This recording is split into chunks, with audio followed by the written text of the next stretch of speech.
Hurtault, an economist and financial consultant, Dr. Thomson Fontaine. It is Tuesday, 22nd March 2022, and it is just about 7:35 p.m.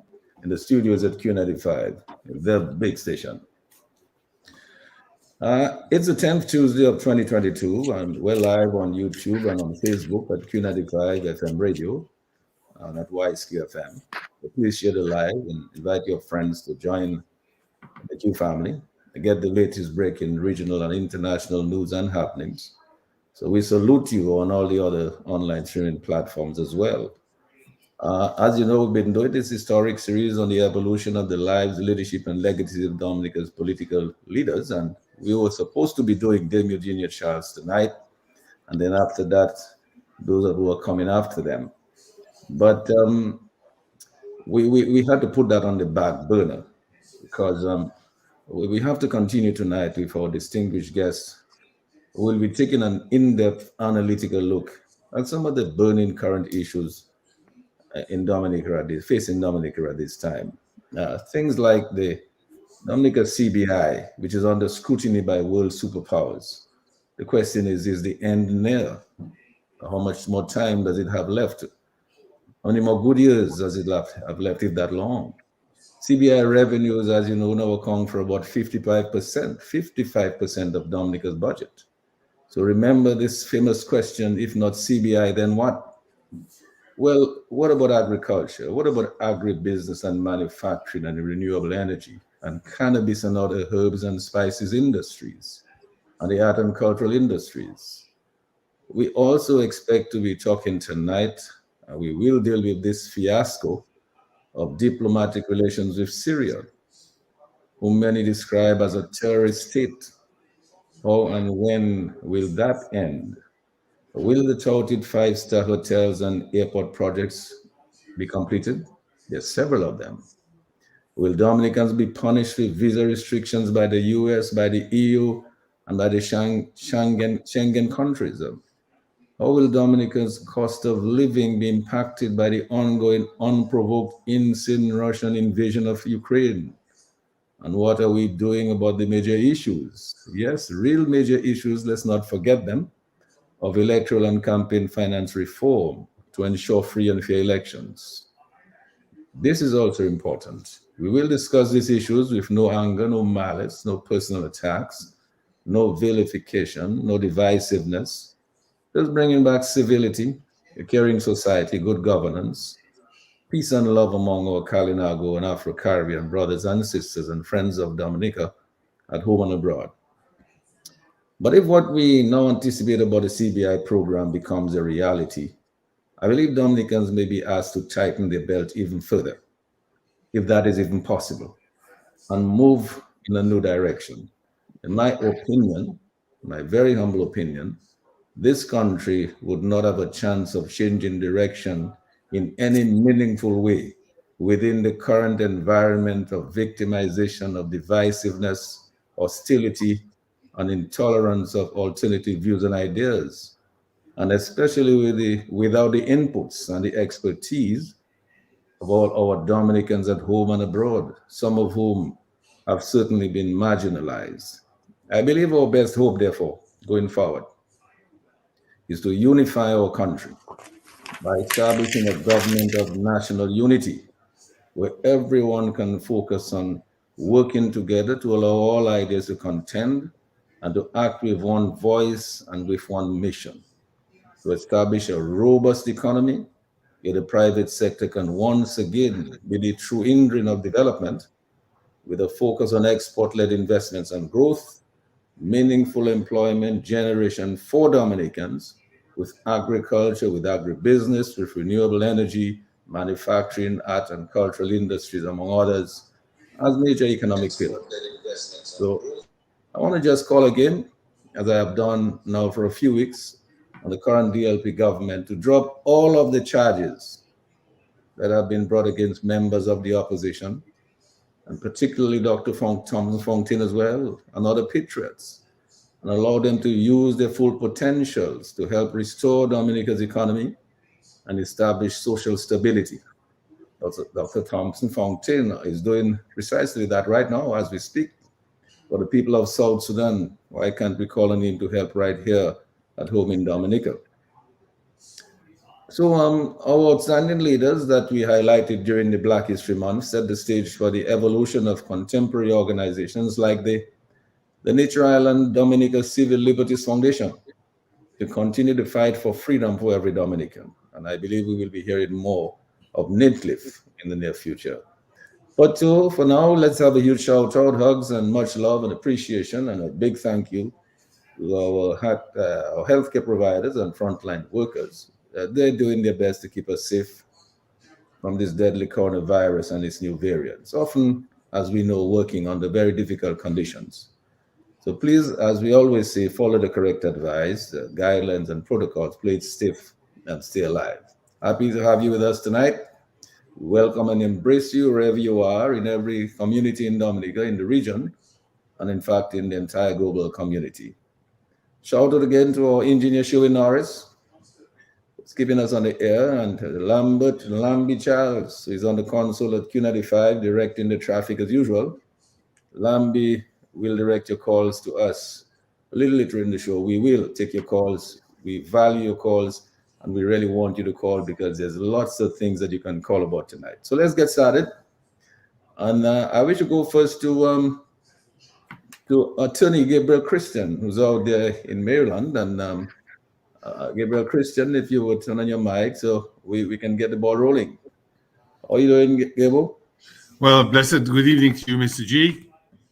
Blessed good evening to Brother Sheridan Morris at Master Control, and a blessed good evening to Brother Lambert Charles, the orchestra director for the evening. I want to thank God for the opportunity to be associated with you and the voice of resistance radio, because in the true sense, that's what Q95 has become. A voice of reason, a voice of competence in the education mission, and I want to give thanks for that. I want to give thanks to our brother, Lennox Linton, the leader of the opposition, who has, through many years of sacrifice, kept lit that beacon of freedom, of liberty, of opportunity for ordinary Dominicans, so that the world will know that we are not a bunch of scoundrels, rascals, and nincompoops. Thank you, Lennox, for your measured and powerful dispensation this evening prior to this program when you spoke to the need to have a new dispensation in Dominica in way of governance, that this misnamed entity called government, which is anything but that, should be gone so that we can have the unity of purpose. I want to thank God for the life of Brother Fontaine. I've known Brother Fontaine for many years, tender years. I need not go back into the famous story of a 4-foot youngster in sixth form, maybe the youngest person in sixth form of his era, but we know his work in Africa, in economics. Thomson was with us in 2001, as you were with us, Lennox, in 2002. As Brother Hurtault, who I give thanks for, was with us. Brilliant scientist, as Thomson is a brilliant economist. Over there at Texas Instruments. I'm not sure he used to be there. I'm not sure he still is, but what I remember about him was that he was the first Dominican that I knew was involved in making calculators.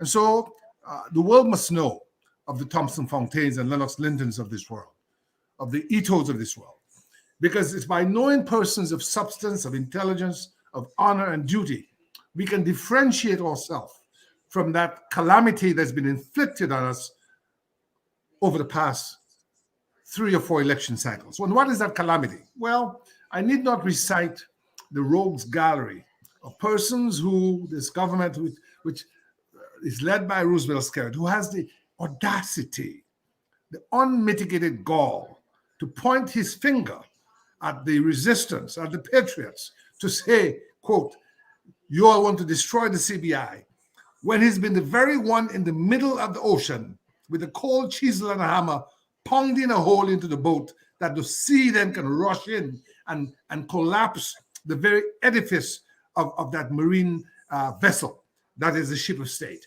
He has been the one who has placed the CBI on Calvary's cross with its 2 hands outstretched, pinioned by nails, with a Roman centurion by the name of Montferrat, spearing the CBI in the side with a spear so that the lifeblood of it can gush out. Gush out because they have associated with persons who gave the world community pause. Why? Well, if you're running a program that's legitimate, you put the money in the consolidated fund. If you're running a program that's legitimate, you do not associate with bands, the gangsters, bandits, and mafiosi. If you're running a program that's legitimate, you put it under the auspices of your civil service and the scrutiny of your parliament.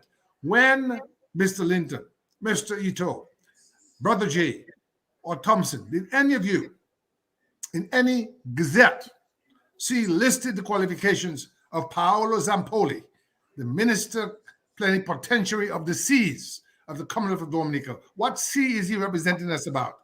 When did any of you see in any gazette the qualifications, a CV, a curriculum vitae of Mr. Ngilab Sen, another infamous ambassador, or any of the others? And so this evening, in the aftermath of the Syria debacle, because that's what it is, because as I said earlier on this issue, if indeed the Prime Minister of Dominica, Roosevelt Skerrit, is saying to us with a straight face, with all gravitas, that he did not know what it seems to me his passport sellers knew, what it seems to me his Minister of Foreign Affairs knew, that we had established relations, then we are witnessing the most incompetent government ever to rule our country since independence, at least. And if he did know, and then he came on the airwaves to say he did not, then he is engaged in a sort of colossal, factual inexactitude, otherwise known as a lie, which says to us that he cannot be trusted to manage the levers of state. So you cannot have it both ways. But if he did try to have it both ways, he's wrong on both counts. And so I endorse the message that you've given, that we need a government of national unity. We need to mobilize our people to ensure that from this evening, we ask for health and wellness of our nation. And the health and wellness of our nation is supposed to be guided by one minister, I believe, Irving McIntyre. He had a practice before this. He will have a practice after this. Mr. McIntyre, your name has not been mentioned that much in the sale of passports and that sort of sordid detail. Resign. Set an example for your colleagues, McIntyre. Do something for the health and wellness of your nation and resign within the next 24 hours. You can be then part of some sort of unity government if you can keep your hands clean and clear of this fetid, gangrenous situation that has now evolved in our country. By resigning, you will set the stage for others who are a little weak at the knees to summon the testicular or the ovarian fortitude to do the right thing for their country and to resign so we can have peace and tranquility where all Dominicans can join hands and work together around the table of brotherhood and sisterhood to build a better country. That is our basic demand. The gentleman, well, I'm not sure he's a gentleman anymore, the leader we have, well, the misleader is no longer capable of running our affairs, not because I say so or anyone here says so, it's by his own admission. He has failed us and he needs to go. Thank you very much. Well, thank you for that, for these few words there in the opening remarks there, Gabriel. Appreciate that, much appreciated. I'm very happy, in fact, that we're here tonight because, in fact, I want to go over to Thomson Fontaine. And Dr. Fontaine, I know that you have a little delay because you're listening to us on Facebook, and you know, and so my voice will get to you in a minute. Before it gets to you, I just want to say this, that I listened to a very brilliant national address made by the leader of the opposition this afternoon. We'll talk about it tonight and we'll hear from him in his own words as he's with us. But now, Thomson, I want to go over to you to come in and give us your opening remarks in this. Because you too, Thomson, while you're waiting to hear me, you two have been making a tremendous contribution on all the shows that I've been hearing. So we really would like to hear from you tonight. Are you hearing us, Thomson? So you can just go. Because you, Thomson, while you're waiting to hear me, you two have been making a tremendous contribution on all the shows that I've been hearing. So we really would like to hear from you tonight. Are you hearing us, Thomson? Yes, I'm hearing you loud and clear, Mrs. Sheridan, Mr. G. And let me say a very special good night to you and to the very distinguished panel, which I'm proud to be a part of. Honorable Lennox Linton, good evening, Gabe, and Bernardito, also Lambi and Chauvin and everybody else who is concerned with this program, as well as the many countless listeners across the globe that are glued right now to their television, to their radios, and online. You know, listening to Gabe, I can't help but reflect on how far this country has come and how far we have fallen.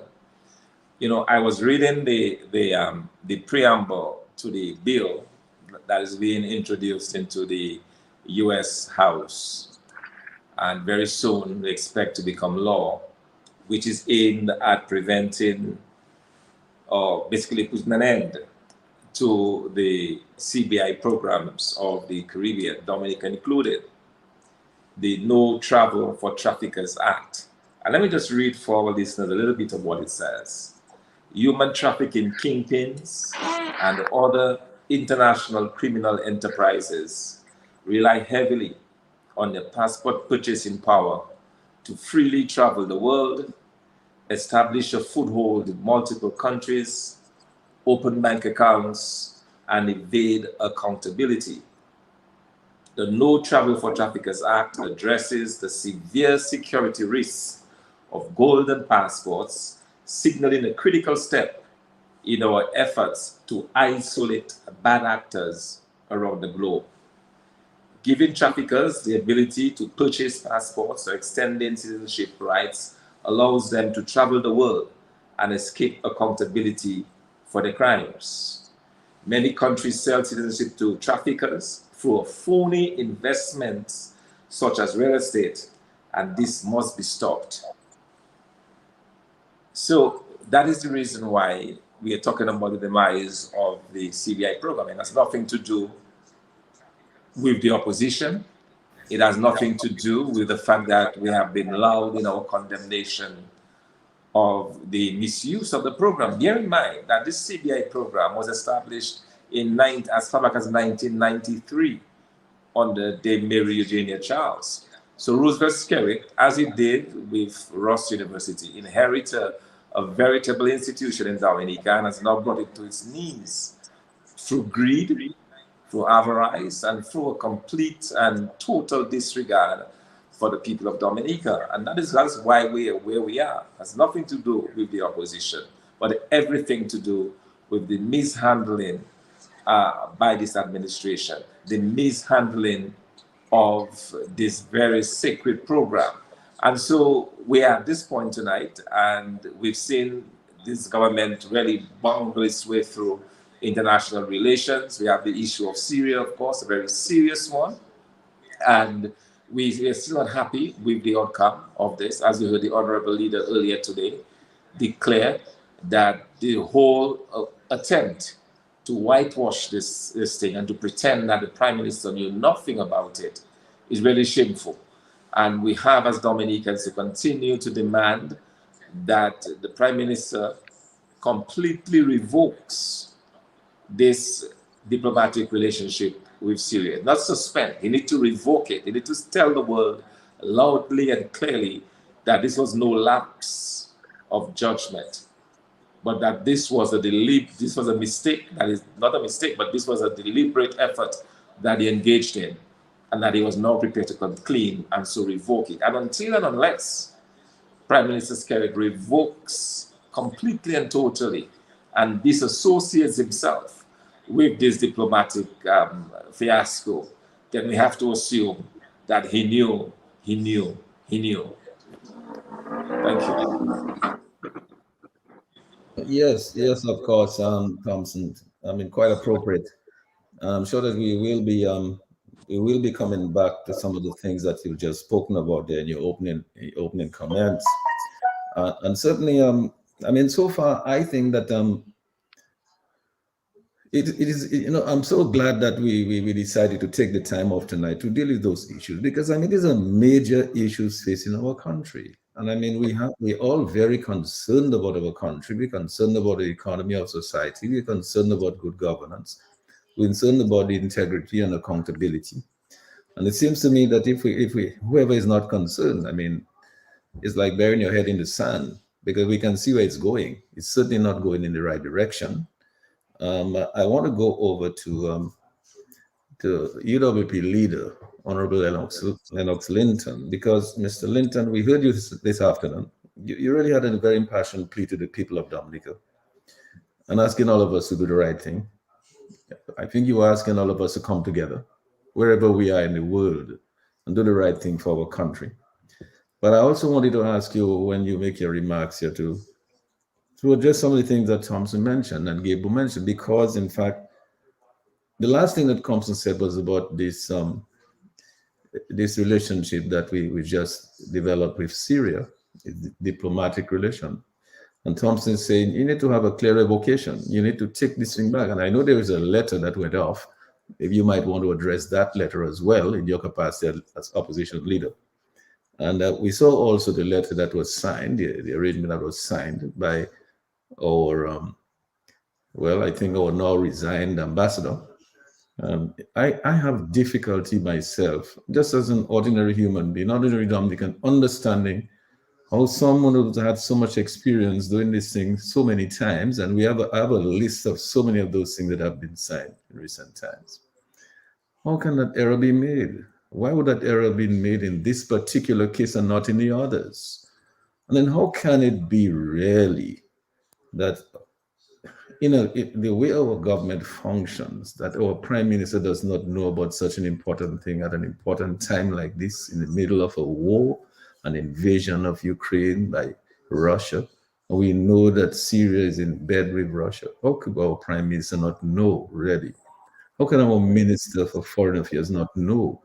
How is it that our ambassador not even bothered to inform our foreign minister, who's a boss, and the prime minister about this? Maybe you can help us with that, Mr. Leader of the Opposition. Let me go over to you, Lennox. Good evening, Mr. G. Thank you very much for the invite. Good evening, Gabe. Good evening, Thomson. Good evening, Bernard. It's always a pleasure. It's always a privilege to sit down with you, gentlemen, for the purpose of discussing the issues of state. On this matter of the entry into diplomatic relations with Syria, there was no mistake about it.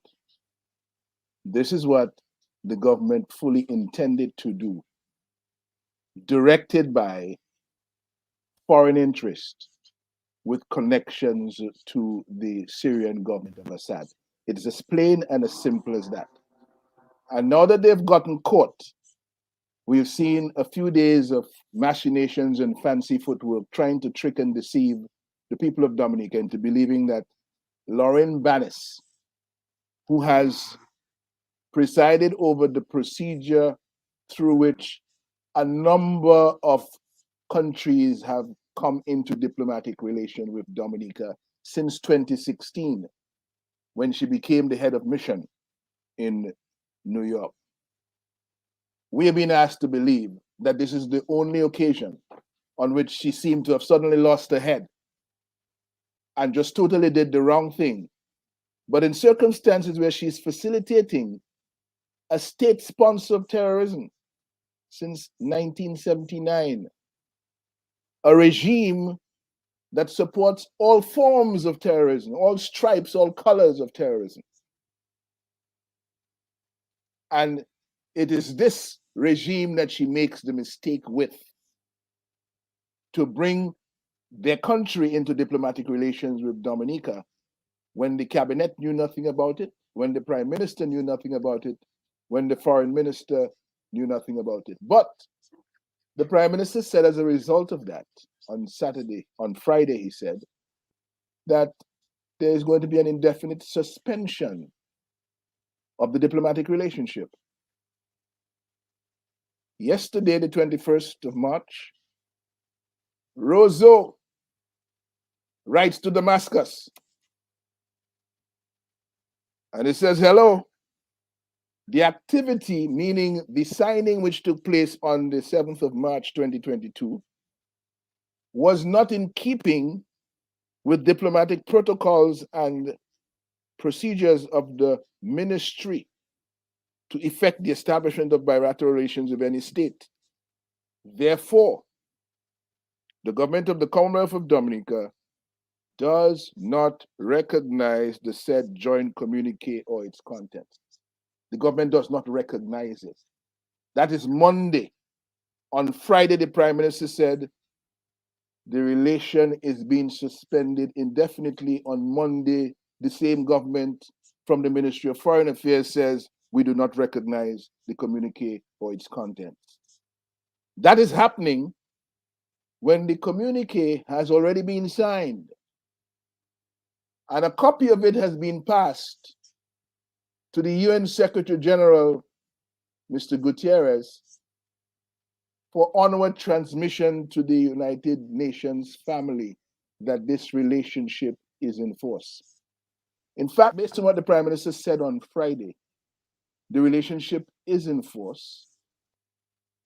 And what the minister is now saying from Roseau to Damascus is saying it is still in force, but we don't recognize the contents of something that has gone already for circulation through the UN family.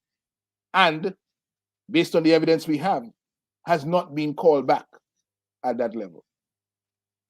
So when you look at these games that are being played and you go behind the games, you see a group of people who have totally surrendered control of Dominica's foreign policy, at least in the Middle East and Asia region, to interests that are friendly to Syria, interests that are involved in the sale of our passports, and are also involved in the control of our passport money in overseas territories.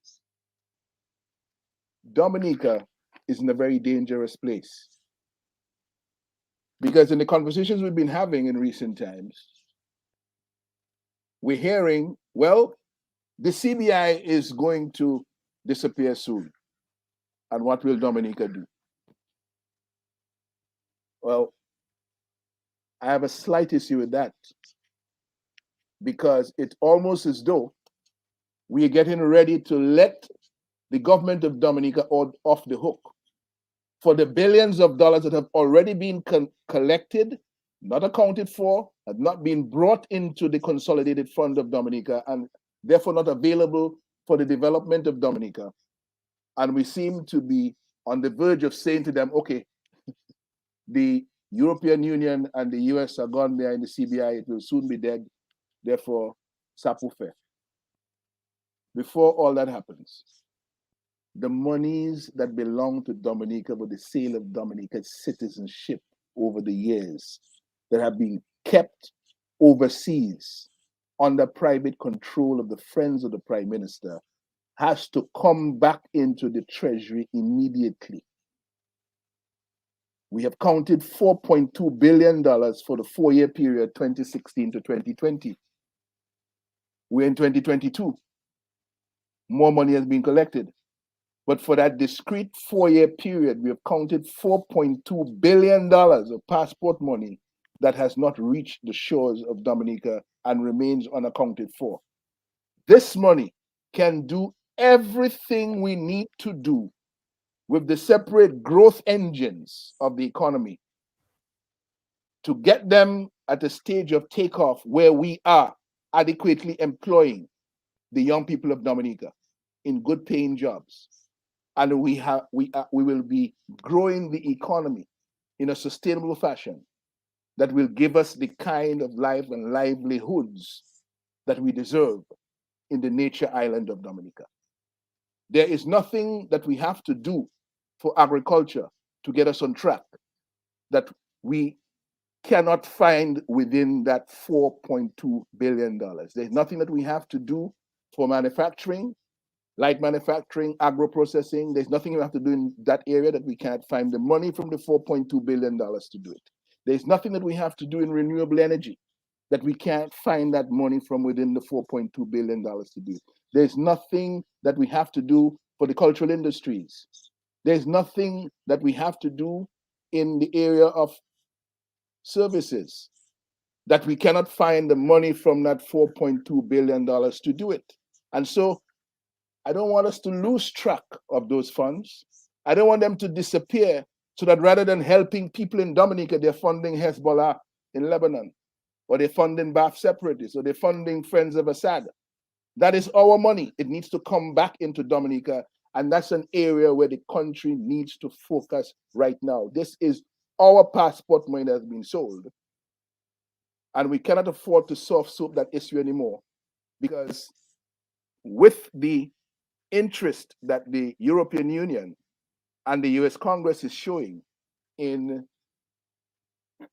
the golden passport, where they actually have in the US Congress a bill that will amend their immigration law to make certain provisions catering for denial of visa waivers to countries that are involved in selling citizenship, which will impact us.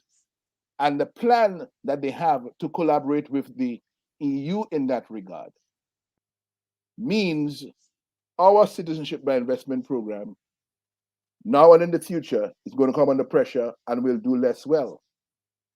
We cannot, in that set of circumstances, forget that Dominica has a special case where 4.2 billion has already been collected and has not hit the shores of Dominica. And we need it to do all the things that we say are necessary to be done to provide the economic takeoff that can give the people the kind of life they deserve. And we need to focus on that. So yes, thanks a lot for that, Lennox. I really appreciate that. I think we're going to cover a lot of ground here tonight, but I really, what I want our Dominican people and the persons who are listening and friends of Dominica to take away is that we want the best for our country. I think our country is obviously at a crossroads now. There is some urgency in what is happening there, because we can see that things are not going well. I mean, even the persons who are involved in the CBI program have their concerns that this thing is finite. It's going to end sometime. Question is when. And with the things that are happening now, obviously, that is precipitating that end. I am sure it's not going to help to make it longer. Not going to give it a longer life. I want to go over to Bernard, and after Bernard, I want to open up the conversation so we can all jump in at any time and just discuss, because there's so much to discuss. And I also want to let Lambi know that once Bernard has made his presentation, you can also give the people the numbers, and we can invite their calls, because I would like a lot of participation and engagement of the public in our conversation here tonight. So, Mr. Bernard Ito, leader of the Dominica Freedom Party, let me go over to you now so you can make your opening remarks. All right. Thank you very much, Mr. G. And as has been said by all the presenters earlier, it's always a pleasure to be in the company of true patriots who are determined to build a better country that we've always known from the time we were children that is possible. It has not been realized, and it in fact has been severely strangled over the past 20 years by an unfortunate turn of events that brought to leadership an unfortunate crew. And I think now that those individuals have, if you look at it, been in governance for almost half of the time that Dominica has been an independent country, says a lot about opportunity costs and wasted opportunities. So very good to be in the presence of a distinguished panel of true leaders, true patriots who mean well for our country. That's a given. In this particular issue, as has been said very well by the presenters so far, I mean, it borders on the absurd. It borders on the ludicrous, almost a sense of temporary insanity that the prime minister would claim that he was completely unaware of this particular relationship signing. I mean, as has been said again by many folks, I don't want to beat the bush on this too much. The prime minister is caught between two untenable positions. Either he's completely incompetent, he completely has no processes, he completely is not in control of his apparatus of governance, or he is simply misleading the Dominican people. I mean, in this time, clearly the ambassador is reading the news, is keeping abreast of the geopolitical situation around the world.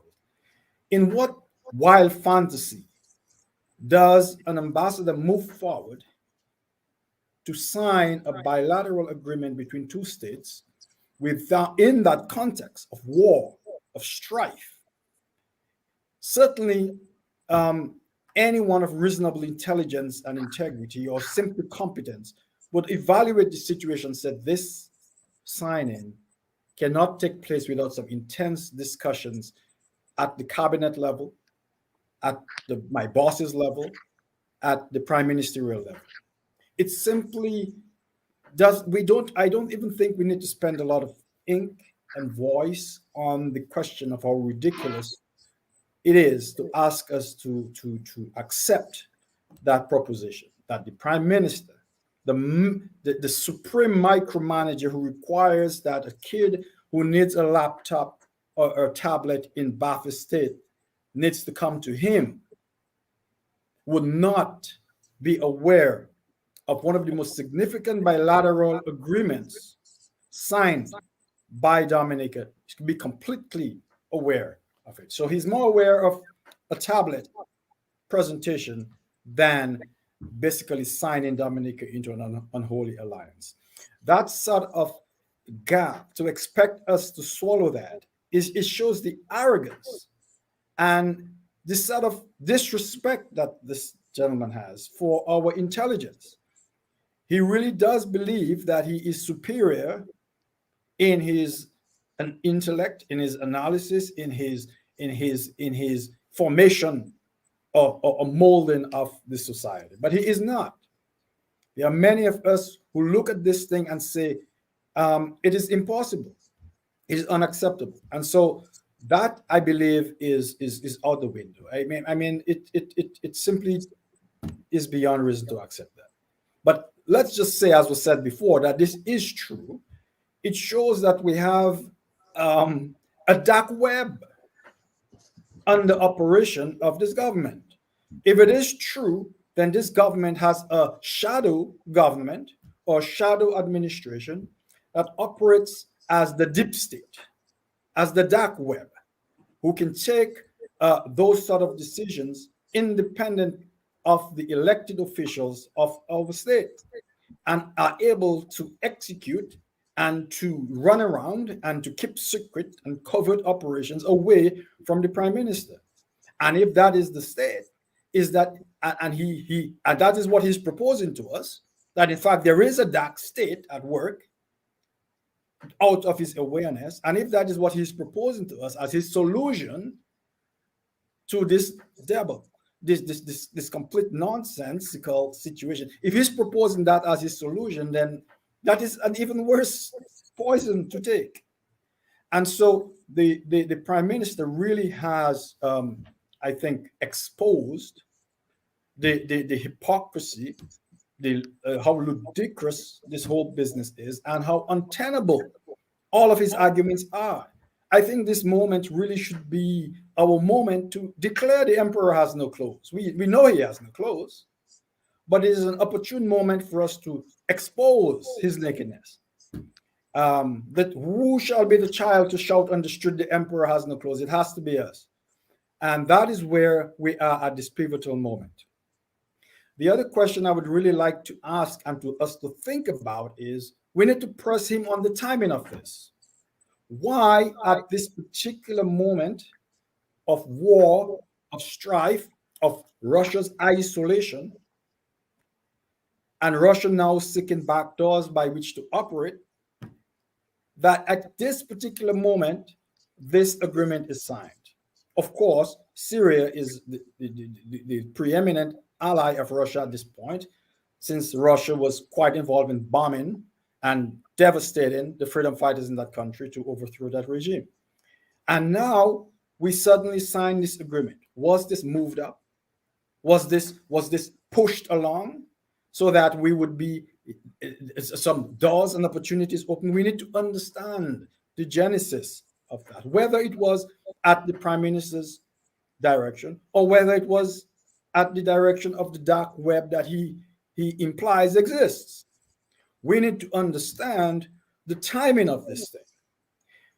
Something else we need to think about, we have to understand the push for this e-passport situation that is being pushed at the Ritz and at forces that have been unseen in Dominica.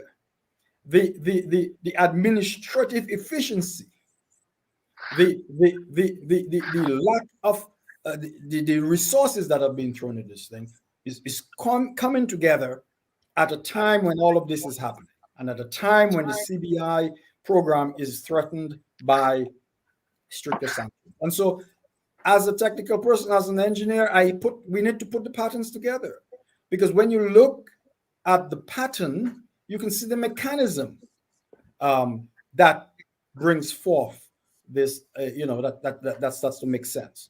And so we have to look at all these pieces, and we have to hold the government to explain, to account to us for those moves, for those initiatives. And I think, as I said, this is the moment when the emperor has no clothes. The problem we face, we know the emperor has no clothes. There's no doubt in our minds. But for some reason, our political and social culture envelopes behind a cloud, behind a screen, the rest of most of the community. Somehow we have to pierce that veil to show the realities of the situation. And lastly, because I know we probably want to take some calls, on the issue of the CBI funds. I mean, to me, it is such the most egregious thing is the opportunity cost of the past 10 years to have taken those funds and invested it in developing an economic engine that works for all. With competent people, we could have been on the path to prosperity. And the second egregious thing is that these funds engendered what's known in the economic literature, and I'm sure Thomson is very familiar with this, the resource curse, because he works in Africa, and that happens a lot. With resources that you can access without involving the rest of the society, without growing the economy so that you can tax it, without negotiating with the rest of society so that you can obtain funds. When you have external funds, you can simply dominate the society. You can simply dominate the society. And what has happened is the party, the DLP, dominates even the state. And so the CBI funds have been used, in fact, as a resource curse to strangle indigenous economic development, as well as being a wasted and opportunity cost to invest in a sustainable set of assets that could take us forward. So I'll stop there for the minute, and we can, there's a lot more to talk about. Yeah, well, thanks a lot for that, Bernard. I mean, Lambi, I'm going to go over to Gabriel Christian, but before I do, Lambi, let me just ask to give the people the numbers, and then we'll just go ahead on. As you get the calls, you'll just interrupt us so we can take the people's calls. Over to you. The numbers are 449-3095, 449-3096, 449-3097, 616-4257.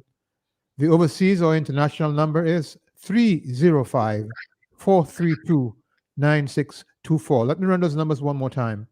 449-3095-9697, 616-4257, 305-432-9624. Back to you, Mr. G. Yes, and thank you, Lambi. And don't forget, I mean, as the calls come in, you can just interrupt us and take them. I'm sure our panel will not mind, because we really want to engage our audience this evening, because the people of Dominica, whether at home or abroad or friends of Dominica, I know they want to participate in this discussion. They have views. I know some have very, very strong views. Many people are incensed with what is happening, and I think many people would like to offer advice and solutions.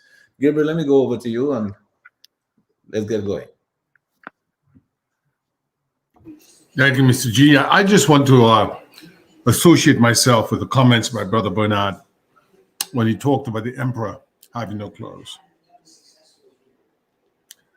If I remember the story, Bernard, and please. Can we take a call from Lambi? Let's take a call. One second, Gabriel. Lambi, let's go right ahead. On the overseas line, caller, please go ahead. Yes, good evening to you. Good evening, gentlemen. Good evening. And good evening to Dominica. I've been listening to the conversation, and there is not much more that I can add that you guys have not already said. And I think at this point, we need to, like you guys have said, start calling for the resignation of certain ministers. And I will do just that. I'm going to say my name so that the listeners know exactly who it is. I know they've known the voice. This is Leon Matthew from Benz. And the representative for the Benz constituency is Rosalind Paul. She's family. I've known her a very, very long time. And when she came in to run for office, she said, if not CBI, what else? And I have to ask myself the question that if you are campaigning to bring ideas, to bring development to a community, and you're running for office and you say there is nothing else that you can provide, then your position in office is only to abuse and to enable the individual we have running the country to continue to abuse the country. Secondly, I'd like to call out persons like Ian Douglas. I have known these guys for a long time. Ian Douglas is a representative of Portsmouth constituency, where you have the diehard laborites. And I think as a tongue that has the best potential for Dominica's development and who have been represented by one family for the past 50 years, I would call on this guy, if he has any conscience and if he has any love for the country, he needs to resign. And I will call on Mr. Reginald Austri, one of the guys who have been in government for over 20 years. And you have seen the demise of the agricultural industry. He too should resign, because as far as I'm concerned, all these guys have said is, if not CBNI, what? So why else are you running for parliamentary representative for a constituency when all you can do is sell passports? And lastly, I just want to say this. When we look at the speech of Dr. Ralph Gonzalez, who said his country is not for sale, he had never sell citizenship by investment. I had gotten involved in that. You look at the GDP per capita of St. Vincent and the Grenadines. It's about 12,000, while Dominica is about 10,000. And the population of St. Vincent and the Grenadines is over 100,000 people as compared to 70-something thousand people in Dominica. If Dominicans are listening, I think Dr. Thomson Fontaine can explain that further, what that means to a country that had billions of dollars in passport sale and yet cannot get the GDP per capita to above or comparable to a country who never sold passports. But gentlemen, I will leave it for the rest of the listeners to call in their parliamentary representatives and ask them to resign, because as far as I'm concerned, they have done absolutely nothing to develop this country. You have a good evening. Good evening to you too. Lambi, you having a call? Caller, please go ahead. Hey, Lambi, blessings. Can you hear me clearly? Loud and clear.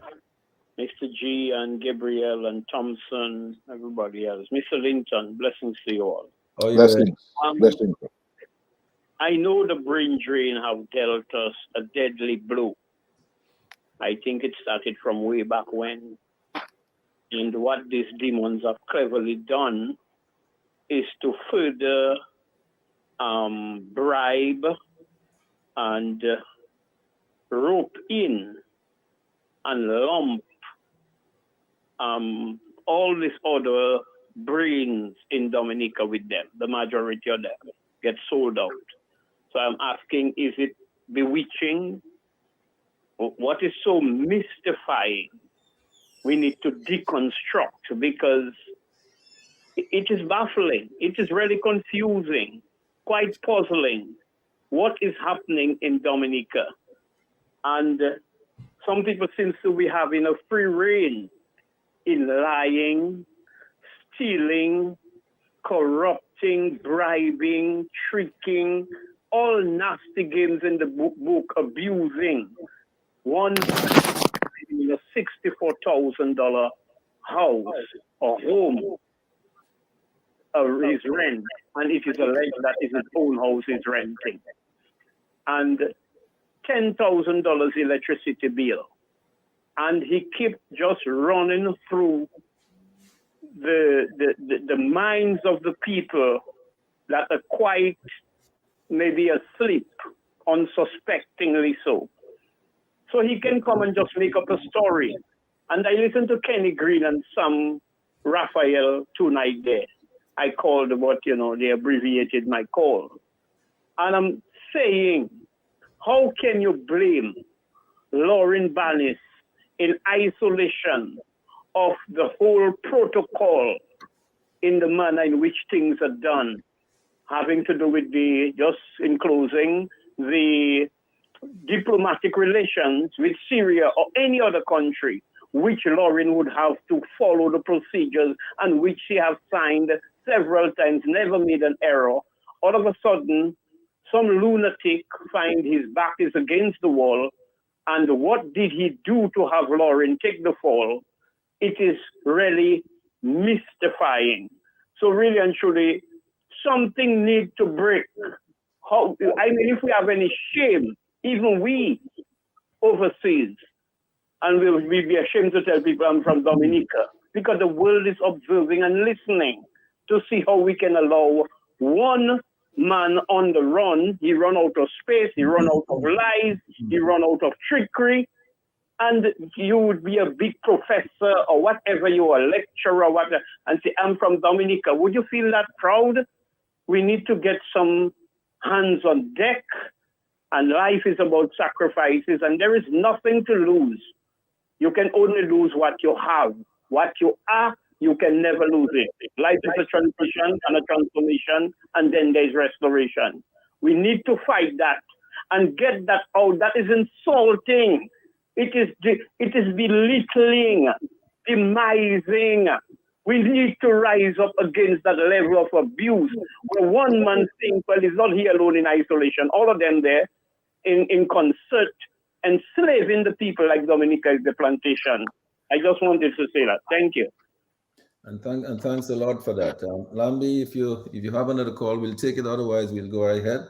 But we will, in fact, come back to speak to the questions that both callers raised. So we will respond to that in a minute. Caller, please go ahead. Yes, good evening, Lambi. Good evening. Good evening to the entire panel. Yes, good evening. A little earlier, I heard Mr. Linton making a call to bring back these monies, and I called to commend him because I know where these monies are located. And so because I know where these monies are located, I am also joining Mr. Linton to call, I am calling on the Prime Minister to bring back these monies. And if you all want to know where the monies are located, ask me because I know where they are. The monies, Mr. Linton are calling on the Prime Minister to bring back to our purse, to the public purse, is located in the escrow account. The Prime Minister told us that. He told us that if he had not put the money in the escrow account, the budget would be 2.2 billion. I know where the monies are located. So Mr. Scott, bring back our money home, please. Good night. Good night to you. You have any more calls, Lambi, you want to take, or should we go ahead? Yes, over this line, please go ahead. Yes, good evening. I, as a Dominican, I want to first of all say good evening to every one of you gentlemen, extinguished and men of integrity. And if integrity is collective, then I want to recognize that a leader is not always those who are prime ministers, but the great Honorable Lennox Linton for what he's done and achieved for our country. In my capacity, I could say that he is our greatest leader that has existed. Although I am a committed member of APP, with the visionary of Sir Alex Bruno, I have to say so. I also want to recognize our great economist, Dr. Thomson Fontaine, for all you've done. Thank you, sir, so much. Lambi, you are stalwart. You're the greatest of all. And Mr. Gabriel Christian, you may not remember, you was a Meg boy in your mind, but now your mind is fat with knowledge, and your mind is, you're not Meg no more in your mind. And what you bring to Dominica, we recognize. And Mr. Sheridan Gregoire, thank you for all you've brought forward to us, and, through diagnosing every bit of society in good and in bad, and for good governance, and, we recognize that.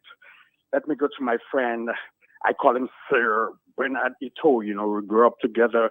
I know of his competence, and I believe he could be Dominica's next great leader, as soon as maybe Freedom Party, the new Freedom Party, can come back into existence. But what I wanted to just say tonight, that on behalf of every diasporan that I speak to, we understand the full concern of Dominica and where it's at. We would like to see more from the opposition. Their change is needed. And this call is basically to bow down to the greatest of them all that continue to fight for our nation and for our country. My name is Chris Bogono, by the way. And, I applaud each and every one of you. And please continue to have a great evening. And thank you for all you do. Thank you. Thank you, sir. Thanks a lot. Thank you, Chris. Appreciate God it. bless you. Lambi, you want to take another call before we go on? Let's go on. Gabriel, let me go back to you. And at this stage, after you come on, Gabriel, we're going to open up the conversation. So we can talk to each other. We can dialogue and discuss, and then we'll take the calls in between as Lambi gives us a signal. So let me go over to you, Gabriel. I just want to endorse and associate myself with all the calls for resignation. You see, I was coming back to the whole issue or the idea of the emperor.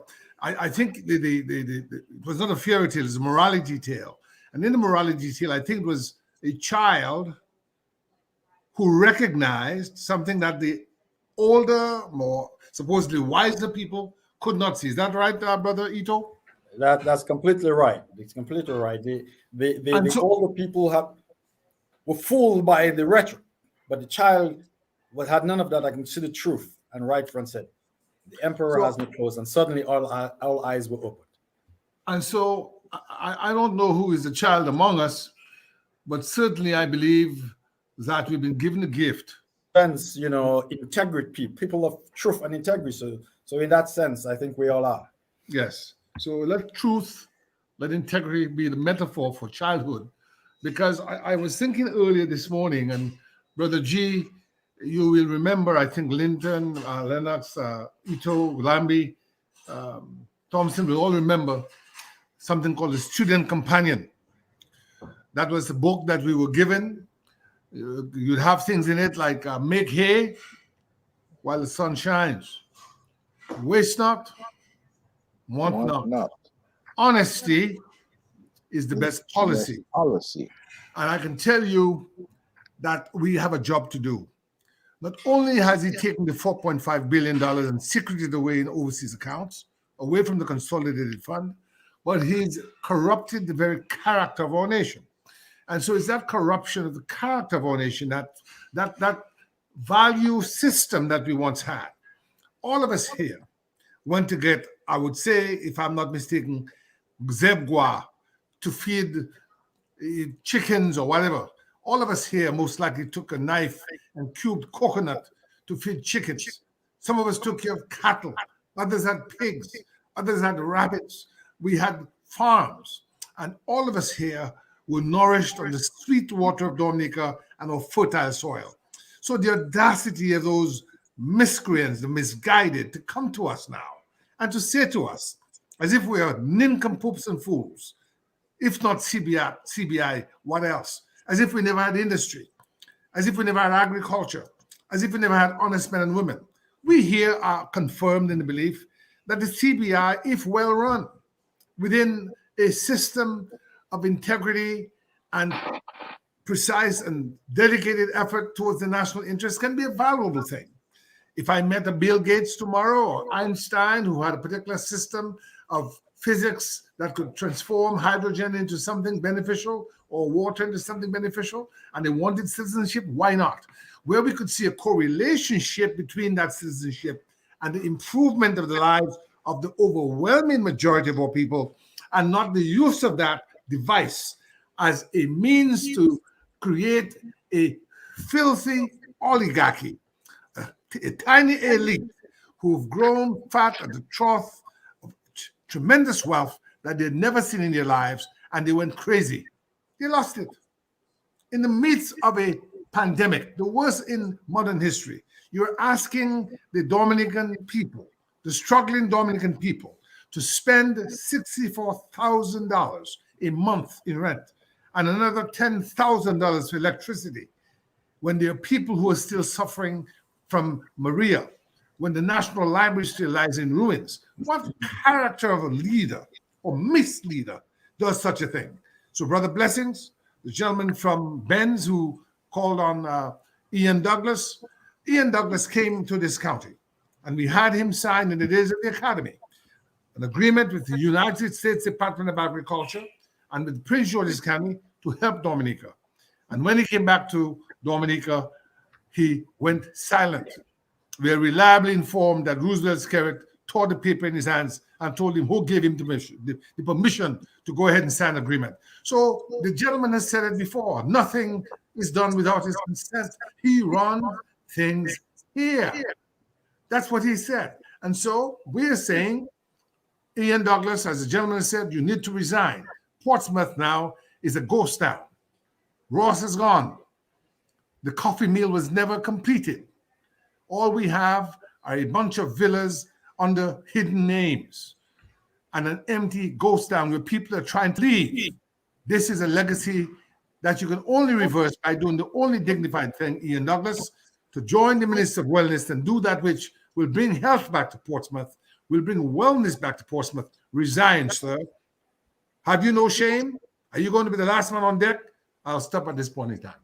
I know that Lennox, I have a lot of stuff that I want you to come with in a minute, but I wanted to go over to Thomson because Thomson has a little delay. And you know, Thomson is in an area where he's about a few hours ahead of us. And at some point in time, he'll have to go to bed. So he has to go to work tomorrow. In fact, it's like go to work today for him. But Thomson, if you're hearing me, I mean, basically, I wanted you to address one or two of the comments made by a couple of our callers. One of the callers, in fact, made this comment. There seems to be an effort to disassociate the CBI program with the diplomatic passports that have been issued to crooks and criminals. I got a sense that some people are saying, listen, the fact that these people got diplomatic passports and ended up in jail, that has nothing to do with the CBI program. You know, somebody else did not do their due diligence to ensure that they were not giving passports, these diplomatic passports, to crooks and criminals. That has nothing to do with the CBI. But I'm sure that it does. And it's important for us to clarify that. So, I mean, Dominicans will know that we're into. Remember this big word called integrity. If there's no integrity in the issuance of these diplomatic passports to people who are now being described as crooks and criminals, how can we talk about integrity CBI program? Thomson, I want to come to you, but Lambi seems to be waving frantically to take a call. So Lambi, you want to just take a call before we go to Thomson? Because right after that, we'll go to you right after that, Thomson. Call on the overseas line. Caller, please go ahead. How are you? Hello. Good. Yes. How can anyone believe the man who calls himself Prime Minister? Yes, Sheridan, if I may, you know, that distinction is really nowhere, because the fact of the matter is it's the same program that conveys those diplomatic passports. And also we've had a number of individuals who had ordinary passports who also turned out to be crooks and criminals. I mean, that has been a major loophole of this effort by Skerritt. Unlike what they tell us, that they do due diligence, the fact of the matter is that they do not conduct any due diligence. You had this gentleman who a few years ago was sentenced to life imprisonment in the United States for operating in the dark web, but I mentioned the dark web earlier.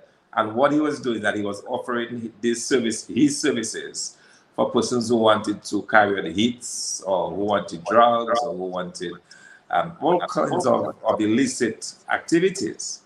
And this individual had a Dominica passport. There was another very famous case that I highlighted of a gentleman who, right before tax day, used his identity, his new passport from Dominica, to siphon off hundreds of thousands of dollars from the IRS into offshore accounts. So there's no distinction really. The fact of the matter is, the main difference is that the diplomatic passport is premium. It went for about $2 million a pop. And that money went straight into accounts. We had different individuals where those monies went into their accounts. So, is the way in which this Prime Minister has corrupted the whole program, is the way in which he has allowed those loopholes, the same loopholes that the US is now attempting to close, the same loopholes that the European Union is now attempting to close. And that is where the problem lies, okay, is the fact that this whole program has been contaminated. Now, let's go a little beyond this and talk about this CBI program. The fact of the matter is, St. Vincent and the Grenadines never engaged in the CBI program. Yet this country, they have built an international airport in the past 10 years. They have a GDP that is much higher than Dominica.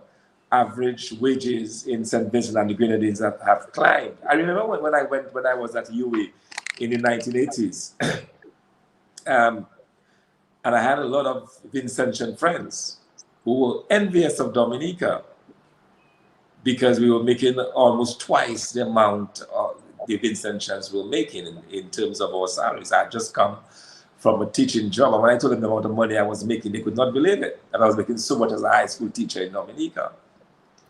And yet, all those years later, St. Vincent has overtaken us. They have, as I said, a good international airport that was built without the help of CBI money. So what we see is just a different focus, that this government has not been focused. And for the Prime Minister to lie so blatantly to the people of Dominica sent, shivers up my spine. I just cannot believe that a Prime Minister would be so blatant in his lies to the people of Dominica. But that's what we have. That's who we have. And I think the Dominican people need to ask themselves a question. We are clearly at a crossroads. One between truth and falsehood, one between honesty and damned lies. We absolutely have to decide which side we are on as Dominicans. And I still hear a number of Dominicans trying to defend the indefensible. You cannot defend what this Prime Minister has done. You cannot defend the place that this Prime Minister has brought the country to. You cannot defend it. Because even as I speak to you, and Gabriel alluded to it earlier, there are Dominicans who are suffering. And in the midst of the suffering of the Dominican public, a Prime Minister can justify, on a salary of less than $10,000 EC, can justify living in an apartment or in a palace for $64,000. I mean, what kind of creature is this? What kind of creature have we in Dominica created? How do you justify that? How do you go to sleep every night and justify that kind of expense at the expense of the Dominican public? And now, how can you justify that when bus drivers who get up every morning at 4 in the morning to transport Dominicans safely up and down the roads have to end up paying so much for petrol because you refuse to do the right thing? You refuse to delve into the money. Which kind of creature can take the hundreds of thousands and millions of dollars even of Dominica's money and pack it into overseas bank accounts, while the Dominican public languish? Bernard talked earlier about not investing the CBI money, the opportunity cost. the foregone cost, the huge cost that we have now as a result of this government not doing the right thing, not investing in industry, not investing in agriculture.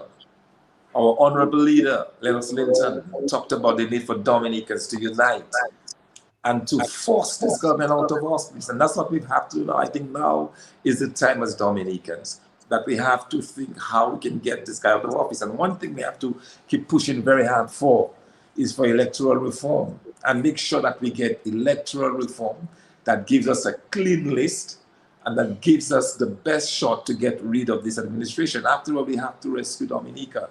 We're in a bad and terrible place where individuals are so terrified. Individuals like Lauren Barney, so terrified of a prime minister that she can agree to this lie, that she can agree to fall, not on her own sword, but on the prime minister's sword.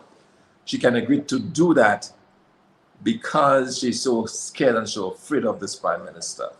What kind of country, what kind of legacy are we building in Dominica?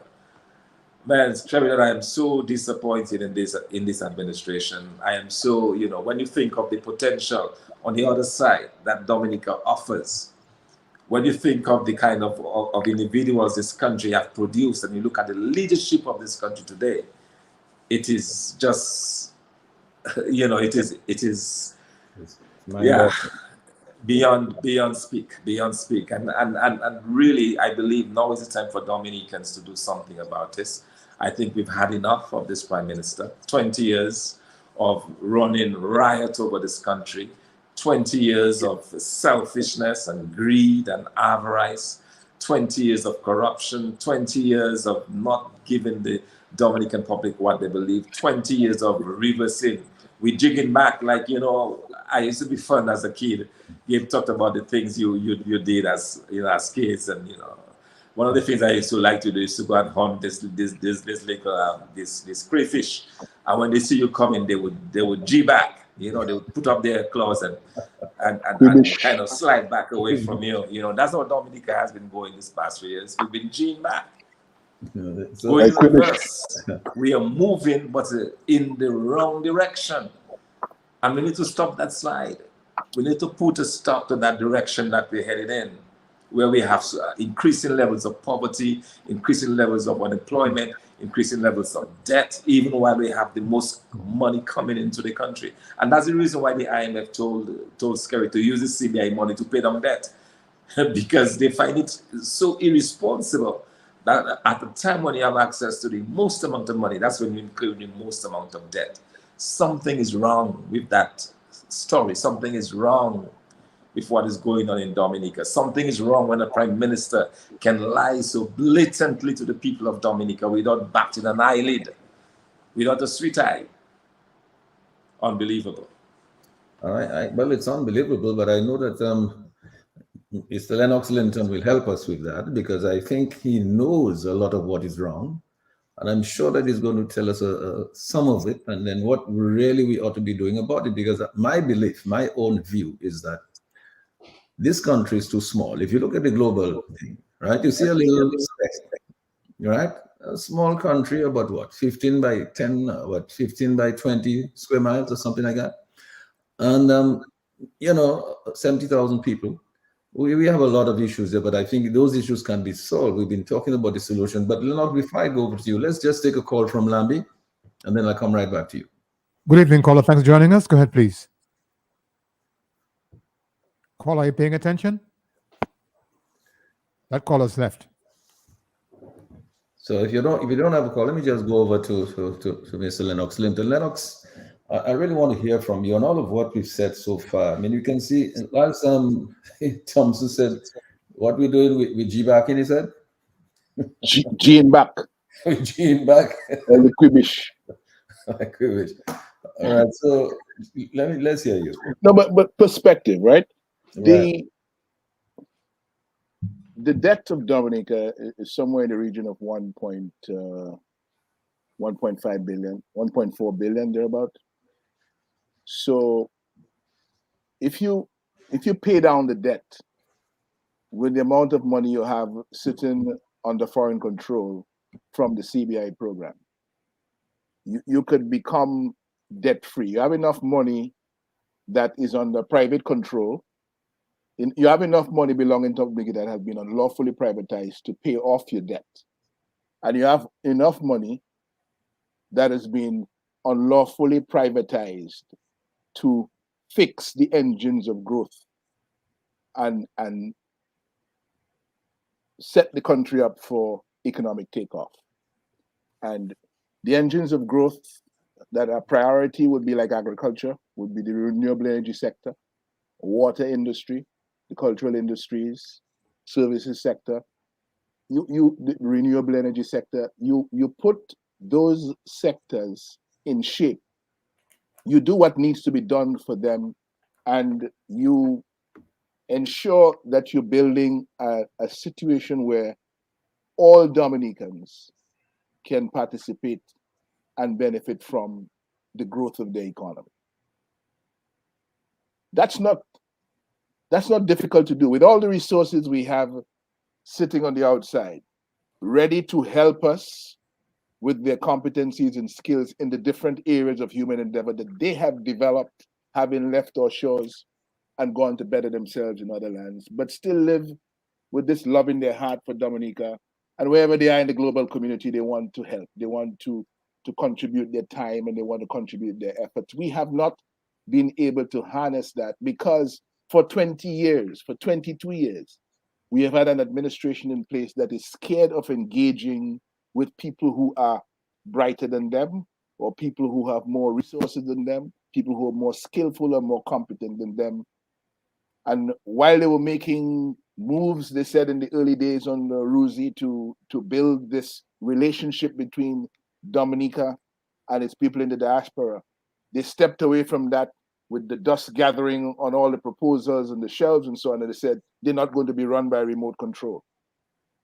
That's how they viewed our brothers and sisters in the diaspora, and only turned to them once every 5 years when they could find the vulnerable out there, many of whom could not afford to buy a plane ticket to come home, and to give them a plane ticket to come home, to mark an X, and to go back the following day, and to feel good that they were participating in the process. But where are we now?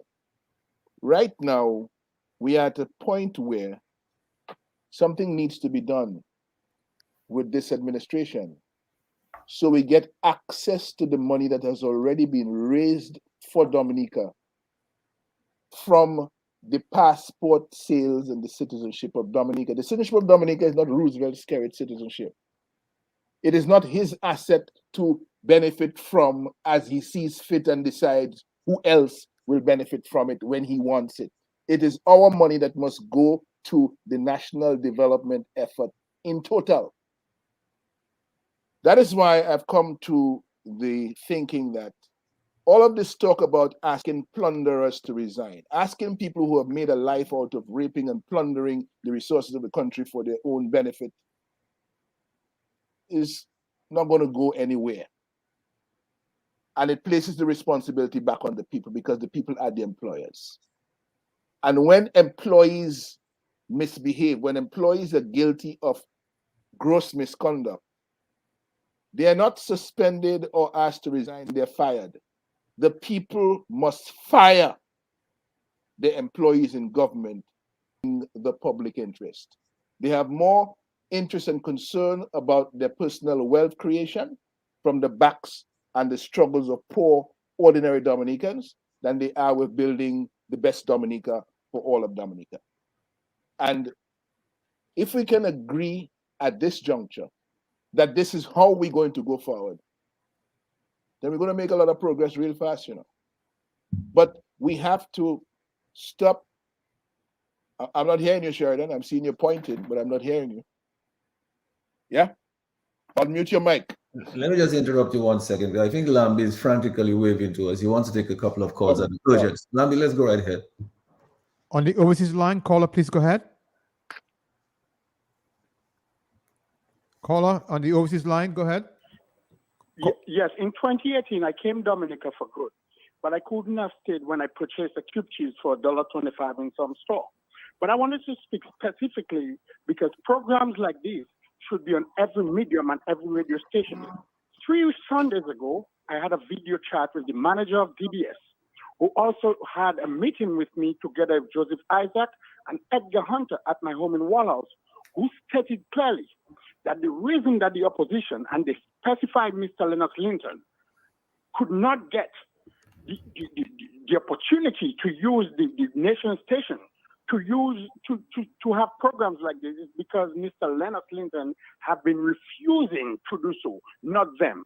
Mr. Linton, I would love that if one day, if not tonight, you can address that, because that's exactly what Cecil told me, and which I don't believe is true, but you have to address that for the diaspora and everybody else who's getting that message. Yeah, caller, we have a live example of today. We contacted DBS about the address I made as leader of the parliamentary opposition and leader of the United Workers' Party this afternoon at 5 o'clock. We asked DBS for the time for the address to go live, and they wrote us telling us, well, we'd have to send them a copy of the address because they needed to vet it. It had to be 10 minutes in length because the Prime Minister spoke for so on and so on. And basically, they were running around the issue to ensure that it didn't happen. And that's what they always do. Right. Okay, it's not that I don't want to be on DBS. It's that they have refused to allow us to be on DBS, and they do not invite us to come to their programs either. Every time I've been invited to come to DBS Radio, which is once in the last 5 years, I've been there. And I will support that assertion, caller, that is in fact the case as well with the Dominican Freedom Party as an opposition party. They make those statements. I was quite shocked to listen to those statements that the opposition does not want to be on DBS Radio. That makes absolutely no sense. Why would any political party not want the widest audience that's available? So it's an absolute nonsense, and it's been said about the Freedom Party as well. And well, I think they're listening, and I believe they sooner or later might address it. But I'm speaking with facts, I'm speaking with truth. So, somehow programs like these can get to the Dominican public, and we in the diaspora, we support every bit of truth and fact that has to come out for the benefit and growth of Dominica. And I wish you all a good night again. Okay, and good night. Alam, you want to take another call before we go back to Mr. Linton? Caller, please go ahead. Good night. Good night. Good night to all the gentlemen. Good night. Good evening, sir. Make 2 questions, and I would like you gentlemen to take note because I'll be calling back. I'm calling from Station, and I've been in and out of Dominica. I've contributed, and my heart desires to come back home to invest in Dominica, but not under that administration. And for my regret, Mr. Linton, you are my neighbor. Okay. And I know you gentlemen very well. You're doing a good job. Number 1, what right or what authority does the president have over the prime minister? Can he address or bring to order? What is his rule or his role as under the Constitution as a president in regard to the prime minister and what is going on? That's number 1. Number 2, I would like to ask the question concerning the passport issue. Here in Statia, during the year 1010, when the Antilles broke up, we went directly, we had a referendum. They gave us 3 options. It was a ridiculous, but we chose the 3rd option that we went under Holland, but we still had autonomy here, power over our country, where the politicians could still make decisions. However, they discovered that people who got citizenship did not go directly according to the protocol. So what they did, they recalled all those that did not go according to the protocol or to due diligence, and they were recalling those passports back. They were not confiscating, I would say, but they were allowing them to bring in their passport and to go through the right process in getting the citizenship as a Dutch. I know people here who had to go back all over the same procedure in the right order because, they There was the governor here at that time before the Antilles had break up, and people were pulling strings and getting passports. So when we went under Holland, they discovered that there was a lot of passports. People who had citizenship did not go according to the principle or the protocol. And these passports were recouped, and these people have to go back and do the exam and do the right thing to get this passport. How, if the opposition gets into power, those people who have gotten citizenship without due diligence, is there a possibility to get back those passports or to bring us up to their process of using the passport and having them go to the same process or due diligence in the right way to get those passports? Well, they might say, as I said, it is right by investment. I don't know. Or is there going to be a stopping, because there will be still people who, under the previous government, if the UWP goes in there or whoever party goes in, who have just passport still, but maybe they are still corrupt. Maybe they are drug lords. Maybe they are gangsters. How can those passports be recalled? I'm going to come back with some other more questions. I'm listening. Thanks a lot for that, Colin. Lambi, did you want to take another call, or should I go back to Mr. Linton? All right, so Lambi, I'm not hearing you, so I think I'll just go right ahead and go to Mr. Linton. You have a call, Lambi? Yes, you have a caller there. Call on the overseas line. Go ahead, please. Caller, are you on the overseas line? Go ahead, please. No, he's not coming back. Let's take this one. Go ahead, please, caller. No. It's very scratchy. You need to call back. Let's try a different line. Please try a different line. It's very, very scratchy. Okay, so let me go back to you, Lennox, if you wanted to conclude your remarks. And I know that Gabriel and Thomson want to come back in, and Bernard. Yeah. Well, let's go. No, just to say to the caller's concern, the passport that ends up in the hands of a citizen is the property of the state, the country, and can be recalled for cause at any time. You can revoke, you can cancel a passport of a citizen. There are provisions for that in law. All right. The Dominican economy, Thomson, is before you go there, Lennox, the caller also had a question about the role of the president and what sort of domain does he have over the president. In terms of the prime minister, it is the responsibility of the president under the Constitution to appoint a prime minister from among the persons who are elected, the persons who are elected to parliament, the individual who enjoys the majority support of those persons elected to the parliament is appointed by the president as prime minister, and to be the head of government. And then from among the persons who do not form part or do not support the government, the person enjoying the greatest support among that smaller group is appointed by the president as opposition leader. Now, that is the first responsibility of the president insofar as the prime minister is concerned. There's no provision in the Constitution that I'm aware of that says that the president can fire the prime minister. But of course, the president is the head of state. The president is the guardian of the Constitution. And a case can be made for the president acting in exceptional circumstances where the national interest of the country is really being severely impacted by, craziness going on in the cabinet and with the head of government. But that's another discussion.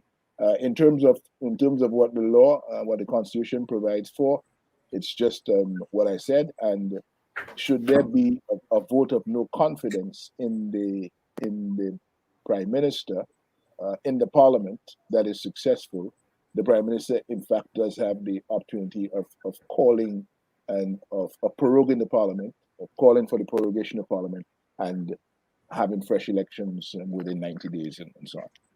Yes, but Lennox, one other thing on this is that the fact that the prime minister would have the majority in parliament. I'm going to come to you in a minute. The prime minister would have the majority in parliament, and if there's the opportunity to appoint a president, I think the prime minister is the person who has the influence to put that person that he wants. And so insofar as the prime minister is able to put somebody as president who will do his bidding, or somebody over him who has influence, or if he takes somebody straight from his cabinet and make president. But which is what happened. Right. Everything in Dominica and the way it comes out. This is the last 20 years of our experience. Everything that is supposed to be done right and in the public interest ends up being corrupted for the benefit of the ruling party of Roosevelt Skerrit. So that who would have thought that a president who is supposed to be above the political fray, right? You could take somebody sitting in your cabinet, ask them to resign today, and tomorrow they walk into the presidency. That individual cannot be expected to operate above the fray. He's a partisan. He just served in the cabinet, for crying out loud. Have some respect for the process and what is required of you by the Constitution. The Constitution never asked you to place serving or sitting politicians or people who are so close to a stint in the political affairs of the country to go into the presidency. But that's exactly what was done with Safran. And that's exactly what I guess will be done in the future because the precedent has been created. Look at the situation you have in the House of Assembly with the Speaker. The Speaker was announced as part of an announcement of cabinet portfolios. In other words, this man ran on our ticket. He did not succeed. Here is how we're going to provide for him, like we're providing for the others who did not succeed. We're going to give them positions in the public service as consultants. So we're going to give them positions as liaison officers, and we're going to give this one the position of speaker. It's all part of the assignment of portfolios that the prime minister feels he is entitled to hand out. And so the speaker, in fact, functions as an extension of the cabinet in the House of Assembly. So, well, you see, this is a part of the problems, and so the caller you can see the effect of it. Yes, the caller asked about that, and he asked, what is the role of the president? Does he have any sort of domain over the prime minister? You can see the difficulty, you can see the conflict right there. Yeah, because the president is supposed to be an individual who has the capacity to rise above and operate above the fray, the cut and thrust of politics, and that is not Charles Safran. Charles Safran is out and out a member of the cabinet of Roosevelt Skerrit, involved in the politics of Roosevelt Skerrit at the level of the president. And that illustrates, there are two dynamics here, right? In the governance of a country and how a society governs itself. You actually have the formal institutions, right? You have the formal institutions and constitutions and the formal mechanisms of government. We know that the formal mechanisms of government is definitely being corrupted by this current administration. But I think even more importantly and more fundamentally, this government has corrupted the values, the morality, the self-conception of Dominicans, which is really where democracy is most grounded and most protected. The United States is a strong democracy, yes, because it has its functional apparatus, but fundamentally, 80% of the democracy of America is because of the democratic values that are strongly held and strongly valued, and the integrity around democracy that is held by the citizens of that country. And so what the prime minister has done insidiously is to degrade, break down, compromise the morality and the integrity of the Dominican public so that those things become acceptable. Not only acceptable, it's like, who cares about that? It is so, the level of public integrity has been so attacked and degraded and cultured and cultivated over the past 20 years. Remember, over 20 years, someone of 10 years of age who is really not into politics or has political consciousness is now a 30-year-old individual. So the majority of Dominicans have essentially been grown as a crop. by the Roosevelt-Skerritt administration, a crop that has been actually conditioned, because if all sociology will tell you, the leadership, values, and processes and approaches that people in society see modeled by the leadership is actually has a profound effect on their own sense of what's right and what's wrong and what the correct approach is. And so that is the big issue, the generational loss that has occurred because of the inability to remove this government for such an extended amount of time. We actually have a generational loss, and it is a profound task to get that generation to absorb and to value the tenets of democracy and integrity of government and hold accountable those who are in governance. They simply do not have the required viewpoint, experiences to do that well. And that is the most devastating loss that this government has imposed upon this society.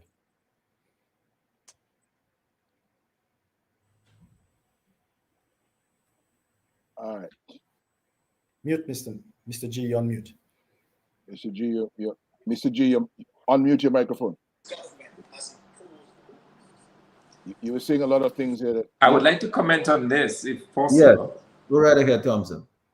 Yeah, I want to take this a little bit further. Bernard is absolutely correct, this generational loss, because here we have a certain portion of Dominica's population that is willing to accept that a prime minister can stash away a substantial amount of the country's revenue.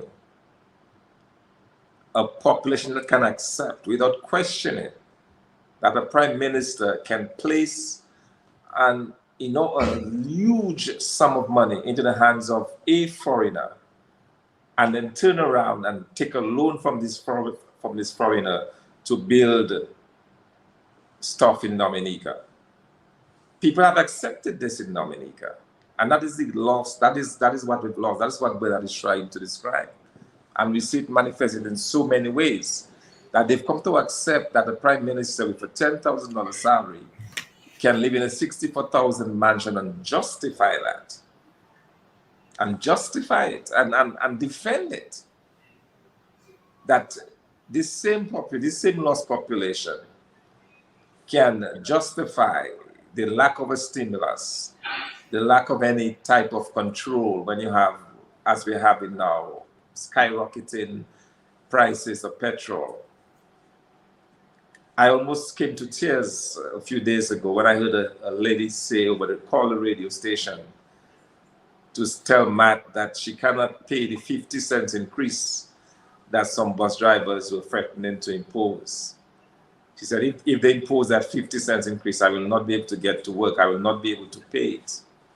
50 cents. That to me demonstrates the kind of situation we're in. And that's why that to me lends more urgency to the calls that we have to make, that we have to break free. We have to find a way to divorce ourselves from this, to change direction, to reverse, to stop this jigging back of the country, this constant free fall that we find ourselves in. And Lennox was going to make the point about the economy earlier. I'm sure he will continue to make the point. But when we have an economy that is so frazzled as the Dominican economy, where we have an economy that is so devoid of any type of progress, any type of offerings, it does not offer anything. The middle class that was once thriving in Dominica, no more. The ability for people to earn through agriculture destroyed, disappeared. Dominicans are so harassed by this creed created by Roosevelt-Skerritt that they accept it is okay to lose an institution that has been in Dominica for over 40 years, like the Ross University, that contributed almost 15% of the country's GDP. That it is okay to lose institutions like Bello, like DCP, to lose institutions that operate in Dominica for scores, of years. People accept this as it's okay. So something is clearly wrong, and how we address this, how we reverse this, how we change direction is what we need to engage ourselves with, is what we need to think through. That the whole system, that you tie all of this that's going on to the fact that this man up to now, after promising in the 2019 elections that we would get electoral reform, that would be his priority. We are in 2022, almost 3 years, and yet we do not have the electoral reform that this country needs. It is 2023, and the IPO that was set up so that it would keep to the feet of those in authority and in power in Dominica to the fire, so that their bank accounts could be checked, their assets could be double checked, and so on. He's destroyed this institution. That is where we are, and unless we can find a way to break that mold, unless we can find a way, as I said earlier, to declare that the emperor has no clothes, then we're in serious trouble. But Sheridan, I always want to end on a positive note. I'm not one to be pessimistic. I believe that the eyes of Dominicans are being opened. I believe that the scales are falling off. I believe that people are beginning to see the truth for what it is. And I think that out of that performance by the Prime Minister on Friday, I think it was at probably 7 o'clock or 9 o'clock, people on the weekend, they would not listen or they would not care about what was going on. That type of behavior, I believe people are their eyes are beginning to open. And even the most strenuous, even the most ardent and diehard, Potu, that's what I'm looking for. Even the most Potu laborite, I believe, is not reflecting on what the country has become. Is not reflecting on their own condition. The fact that they've been unable, if they're working in Dominica all these years, they probably cannot, after all these years, cannot save enough to probably, put a down payment on a house. After all these years, they probably cannot have enough to buy a little vehicle that would ease their travel up and down the country. After all these years, they probably don't have enough to send their child to university, and they are thinking about all of that and saying, is that the best that this country can offer me? Because these same individuals are seeing others who would have left Dominica and who would have gone to St. Martin or to Guadeloupe and so on, probably come back to Dominica and build a little house or do something and say, is that the best? So I believe that people are beginning to question more and more themselves and more question this governance that we have in Dominica. And this is a good thing. And that's why I'm optimistic. That's why I'm optimistic that Dominicans will rise up to demand electoral reform, will rise up to say that we will not have another election in Dominica without a clean list, without a list that adheres to the Constitution and to the laws of the Commonwealth of Dominica. More and more people are coming to that realization. And that to me is a good thing. Well, yes, and Gabriel, I know that you will want to jump in here because, we can see the difficulties. Bernard spoke about the sort of a breakdown of the structures that support our democracy. All the institutions are being made to fall apart, and those that are created to serve not the Constitution, not the country, but the party. And that cannot stand. Because we can see already that it is not working. Yes, there are a few people who are enjoying the spoils, but the majority, when Thomson can raise this thing, somebody cannot afford to pay an extra 50 cents for a bus fare. It tells you that things are bad. We know things are bad because we know the things are bad with the farmers. They're bad with all the major sectors of the economy. They're just not happening. And it seems to me that is where we need to go in terms of going forward, as some to say. We always have to think there is this light on the hill out there that we have to reach out for that. But, Gabriel, I do not think we can achieve it in the current atmosphere. Something has to change. We cannot continue to have the divisiveness. We cannot continue to have the political victimization. We cannot continue to have people say, okay, we're putting out an olive branch But then the next day they say to throw hot water on them when they come to you. We cannot afford this to people. Let's be nice to each other. Let's put it all, and then they arrest people and give them all kind of charges, and they prevent people from working in their own country. How can that be if we want to move forward? So if we want to move forward, that is why I keep saying this. We're going to have to put aside our differences. We're going to have to form a government of national unity. Why do I say that? Some people might say, oh, nobody's going to agree to that. But I'm saying that we have to call for that. Why? That is what is best for the country at this time. You are never going to be able to go forward, let all ideas contend with one mindset. It's not going to happen. And I'll tell you why I think it's almost impossible not to have that right now, because I don't think this economy that we have now can survive if that CBI falls under. It is too much of a large percentage of our budget. Right? It's too much of a large percentage. Because if this money does not come back in, and if new money is not coming in, we're going to have a serious economic problem.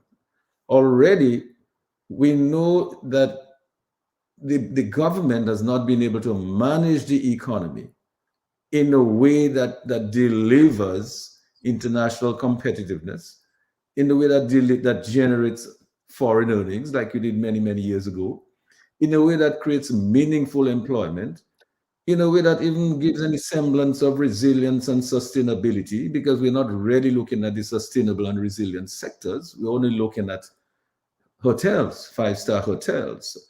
I mean, we're not even able to restore some of the local hotels that we've had, like our Garaways and our Castle Comfort Lodges and our Evergreens and so on. We're not even able to do that.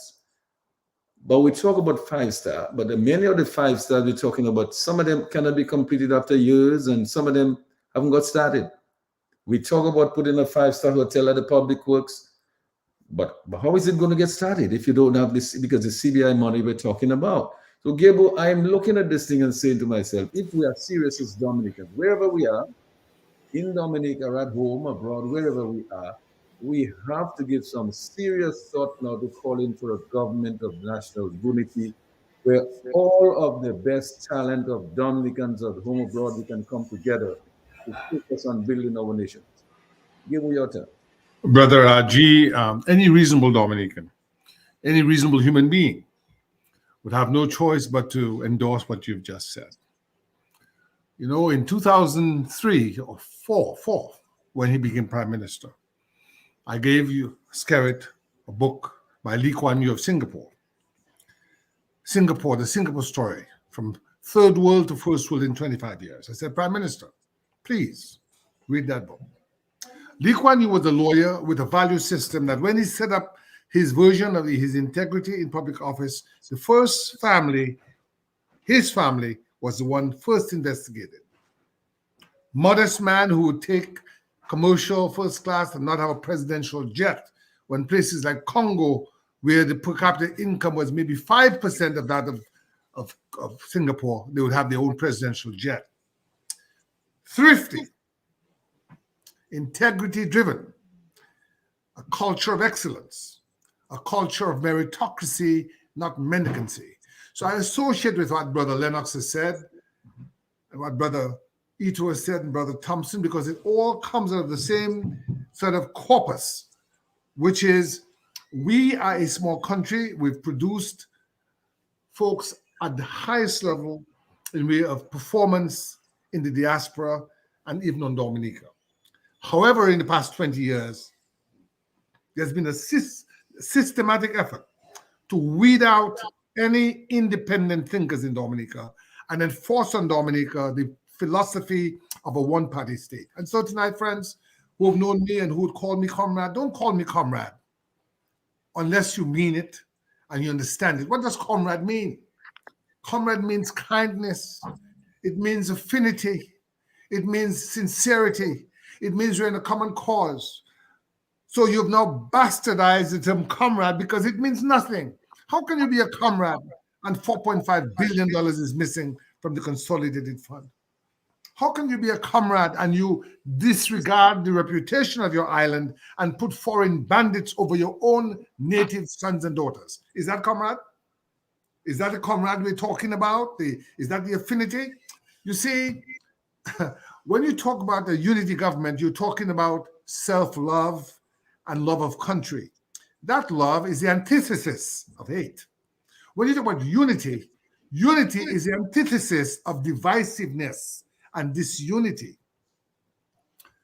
And when you talk about selflessness, all of us here are here tonight, Lennox, myself, Hurtault, Thomson, as volunteers. We have been volunteering our time to save our country.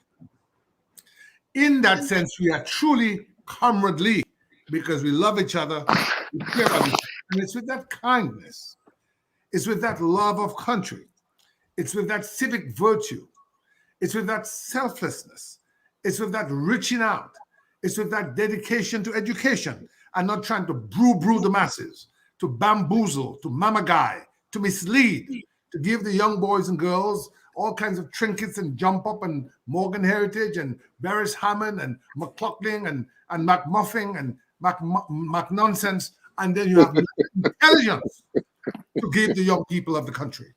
And so you mislead the people. You don't even give them the means. You know, we propose, for instance, a cadet corps because we are the children of the cadet corps and the Boy Scouts and the Girl Guides and the 4-H club and the student movement and the youth movement. I knew Thomson in sixth form under a 10, 12, 20-pound knapsack, struggling to go to school. Yet he had time to dedicate himself to being a treasurer of the National Union of Students, which preceded or which followed from the Federation of Students, and before that, the United Student Council. So we are not Martians who fell down from heaven. We are Dominicans who worked hard, who studied, who didn't have to, you know, put on a red shirt or green shirt to be considered a human being. You have to have a red shirt, blowing a red horn, jumping up in the sound, playing the fool to be considered a human being. That's not what we want. No intelligent human being, a physicist, a lawyer, an engineer is going to debase himself. He will leave. He or she will never come back. Who wants to go into the Windsor and jump up in the hot sun with a red shirt or red hat, blowing a red horn, playing the fool? And you come back to a society where there are no means of production in way of creating wealth. 5.6 million people live on Singapore, on an area of land less than Dominica's square mileage. And they have not one single river. Yet their per capita income is in the top 5, if not maybe top 3 in the world. So we are in a position with fertile soil, with water, with intelligent people to make a go at it. We just need to change this government that has failed us, which has tried to mislead the people, steal the money, hide it in offshore banks. And I am not saying this. Paolo Zampoli, the famous, maybe infamous ambassador this year, is in his pleadings in the New York court said, and I quote, "I'm afraid that my share will disappear in the Dominica Bank in Switzerland." Lennox, Linton, when were you at the Parliament of Dominica when the Dominica Bank in Switzerland bill was tendered for deliberation before the Parliament? So tell the Dominican people. I don't recall. Indeed. And I won't bother to ask Thomson, although he's in the Parliament. I won't bother to ask Hurtault. The fact is, that is what their ambassador is declaring. He's saying he's afraid that the monies will disappear. In the Dominica Bank in Switzerland, Prime Minister, are you listening? Vince Henderson, that's your friend, are you listening? He's exposing you guys, or the many other offshore accounts, he went on to add, that exist. This is their representative. So in law, there's something called principal agent. That means whatever the agent does is imputed. It's called vicarious liability. Whatever the agent does is imputed to the principal. So who's Zampoli? Well, he's an agent of the regime. So when he says things like that, it's because, number one, he knows, because he's been in the inner circle. So he's speaking from knowledge that he's obtained over the years, and he's speaking about the behavioral pattern of his associates. And so I am saying tonight, and I endorse the fact that the time has come. He also spoke about this complex ring and web of foreign accounts through which money is disappeared without a trace. Mr. Linton, you know my fear. In money laundering, there is the practice of layering. You go through different layers, and there are Dominican lawyers who've been involved in money laundering, setting up shell companies. So you see, by your friends you shall be known. And so if that is the business you've been doing, then it goes to follow that you associate with those who are in your business. You know, they have what you call fraternal orders in society, and you have associations. So the layering conceals. And so my concern about that $4.5 billion is that we may never get it. But if, in fact, those who are the benefactors and the beneficiaries can be arrested in their progress, we can maybe hold them until they disgorge the funds. Because the reality is, if we go to court, the court cannot enforce an illegal contract. So if I give a contract to somebody to hide money, to steal money, and they take some for themselves, I cannot say, well, look, I gave X money to hide for me, but, he took some of it, I want to go after him. No, the courts will not enforce an illegal contract. And there's a web of deceit and illegality. And so the sooner we can rid our country of what Brother Ito described, he didn't use the word, but it's a moral cancer. That's what it is. He said that in the United States, you may have all the laws, you may have all the Constitution, but it's the essence of that is the willingness of the citizenry to abide by the law and the willingness of the citizenry to stand up for the law. So people talk about the United States as racist and so on, but I work in a system where black and white people get along, and when a white police officer beats a black man or kills him, their family can go to court and sue and get compensated. That's a fact. We've had 3 people killed in custody recently by the police. Has there been a commission of inquiry? Has there been a lawsuit filed for compensation? Have we had protests in the streets like they had for George Floyd? Yet some of the regime point their fingers at the United States, and as soon as they have a child to be born, they run to New York City because the hospital is not clean enough for their wives. Despicable hypocrisy at the heights. And you call me comrade. Don't call me comrade. There's nothing comradely about betraying your nation. And what you've done is you've betrayed the nation, and that's why you must resign. And then we'll have a Truth and Reconciliation Commission, and you'll all come and have to testify where you put the money.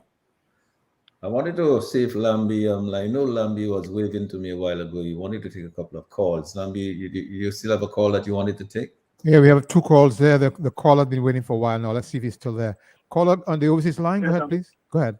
I'm still there. Good evening. Good evening. Gentlemen. Good evening, Dominicans at home and abroad. The question I would like to ask Dominicans is, take a look at your life. I'm talking about the older people on the Eugenia Charles and on the Edison James. And take a look at your life now. And tell me if you're living your best life now, or was it better on the Eugenia Charles and Edison James?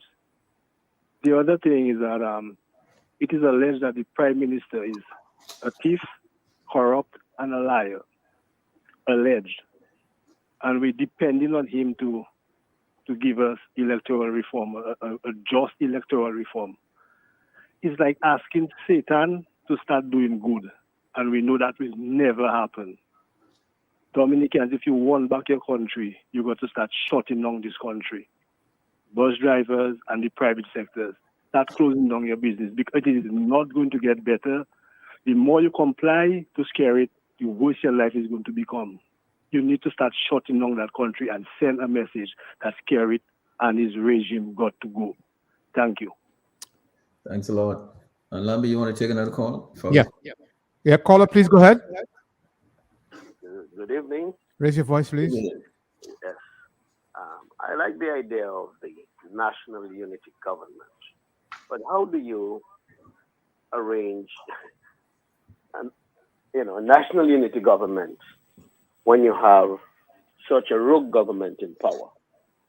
And it is the people that has to organize. It is the people that have to plan. And maybe we should do a little less talking in public and organize, because this government is not going to sit back and cry dead. They have proven over time how they are brutal, how they don't care. It is about divide and rule. But, from what we saw in 1979, a national unity government is what we need. Our constitution makes provision for an ombudsman, somebody who could be neutral and who could serve as an arbiter or something. But we don't have that in Dominica. These guys crush the opposition. They crush anybody who do not toe their line. So it takes, real organization and planning in order to get this national unity government. And we need to get them now. That right now they are the weakest point in the last 5 years or so because of this Syrian issue, because of this embargo basically placed on the passports. And we need to bring the pressure to bear. I would like you all to comment on that, please. Thank you.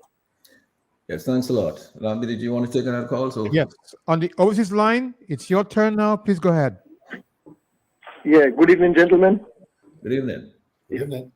Yeah, no, I heard on the other side program last week that they were saying that the 4.6 billion Mr. Linton is talking about, that he doesn't understand figures at all. Like Mr. Linton doesn't know how to count, so he might have to go back to school to count 5 plus 5 is 10.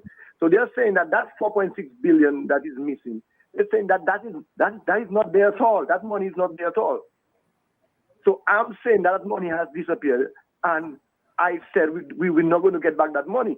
However, Dr. Andre, I think, said that, during the World War II, the Nazis stole a lot of treasure and things, and he said that they recovered the treasure. But what he did not say is that it took them 30, 40 years, and some of the treasure has not been recovered up to now after 60 years. So he's not. Now, Mr. G made a good point about national unity and we coming together. But Mr. G, I just don't see it happening. Mr. G. The politicians, this Labour Party government has done a very good job in dividing the country.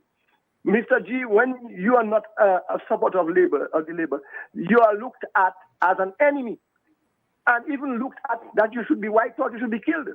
Remember, one minister said Mr. Linton should disappear, and this is very dangerous, Mr. G. I just don't see it happening, Mr. G. About we coming together, I don't see it happening. Good evening, gentlemen. Good evening to you too. I'm pretty sure we'll try to address all these questions that are coming up. Lambi, you want us to go right ahead? We can all jump in. Anybody can jump in. Lennox, I mean, some of it was directed at you, and some Thomson, you can jump in. Bernard, you can jump in. Let's just go with the discussion. We've had several comments that made by somebody comment. I believe I will have some comment I can make later on if necessary on the potential for government of national unity at this time. But Lennox, let me go over to you. Yeah, as you come over to me, let me just go over something that we were discussing earlier. Have to do with the power of the president, right, to act where the prime minister is concerned. A colleague parliamentarian just pointed my attention to the fact that, and this is provided for, if a vote of no confidence is passed and the PM does not advise that the parliament be dissolved or does not resign, then the president shall remove him from office. So that's the option that the president has, just to go along with what I said earlier. On this matter of where we are, Sheridan, you asked me to comment on. I was going to ask a comment, but I see Lambi is waving to me again. Lambi, you want to take a call before I go back to Mr. Linton? Yeah, go right ahead. All right. Overseas line, please go ahead. Yes, good evening, gentlemen. Mr. G, how are you doing, sir? Not bad. How are you doing? I'm not as good as you. You know how it is. Don't say that, man. Right, I'm listening to the program. Very great contributions by your panelists this evening. I just want to make 2 quick comments. First of all, I tend to subscribe with Dr. Thomson Fontaine. In that, on a positive note, I think the last caller said or felt, well, given what has transpired over the years, that he don't see Kerry getting out of office or a government of unity being formed. I say it differently. Those of us who maybe have been familiar with the bird regime in Antigua, I guess if you had asked the question a couple of years ago whether the birds would ever be out of office in Antigua, and someone would have said no, given the dominance that the bird regime had in Antigua. But we live to see that changed. Also, we recalled Eric Gary in Grenada and in Mongoose Yang, and then the damage that he caused in Grenada. And we live also to see that change. So I believe that there is hope. And what I think needs to happen is that whatever effort that is taking place or whether strategies has to be on both the local front and the international front. So like one of the panelists said earlier, we have to tap into the resources and engage Dominicans in the diaspora and friends of Dominicans. The other thing I would say too is that as far as this current Syria and what I consider Syria-Dominica diplomatic relations scandal, we got to leave this. We got to make sure that stays on the front burner. I think part of the problem sometimes is that we take on an issue and then we get diverted to another issue. I guess due to the fact that there are so many issues confronting Dominica. But we need to ensure that stays on the front burner. That's a major, major, major lapse on the part of the government. The fact that they would, during what some of us might are scared to feel that a third world war is about to take place between Russia and Ukraine, that Dominica would see the merit of entering into diplomatic arrangement with Syria of all countries. So we have to keep that on the front burner and don't get sidetracked.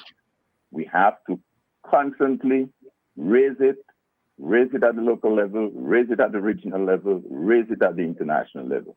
It is my understanding that CARICOM is extremely disturbed about the whole thing. Nobody has said anything yet, but I think we need to get CARICOM to respond to that. Find a way to get them to respond, challenge them on the issue. They are disturbed and embarrassed by the whole thing. So, good discussion. I think there is hope, and it's just a matter of we consolidating all the efforts on all fronts, all hands on deck, as they say. It's a good program, and I'm listening. Have a good one. Yeah, but Sheridan, on this question of the rest of the world and how we're going to get out of this, too many people in Dominica feel it's somebody else's responsibility to get us out of where we are. So somebody believes that there's a savior out there somewhere. Maybe it's the US, maybe it's the European Union, maybe it's somebody that will do something for us that will allow us to get a change of government in Dominica. We need to change our government for ourselves, right? And people.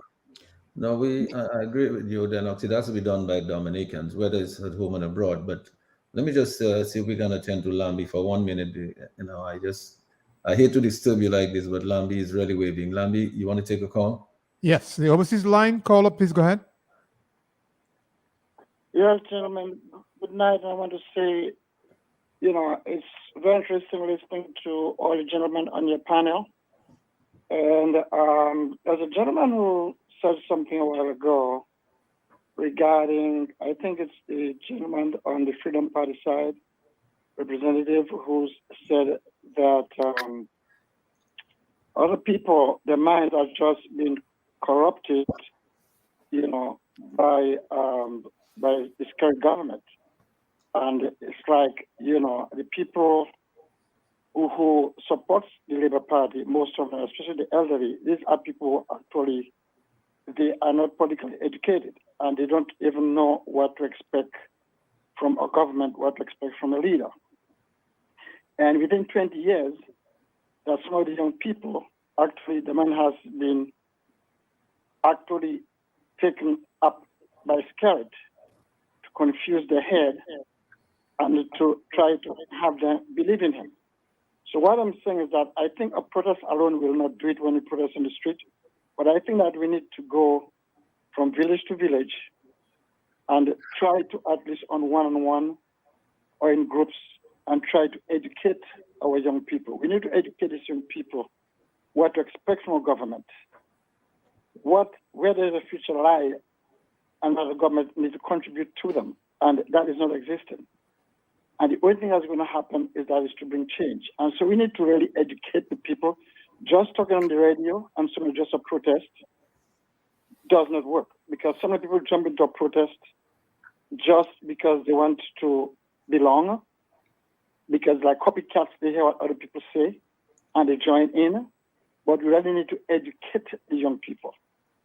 We need to let them know what to expect from a government, what is happening, where we are going, and where we need to go.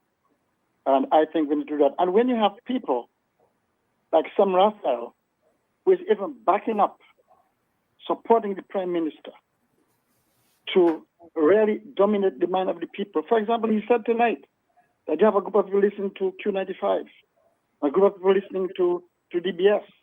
Why is he keeping his program on Q95?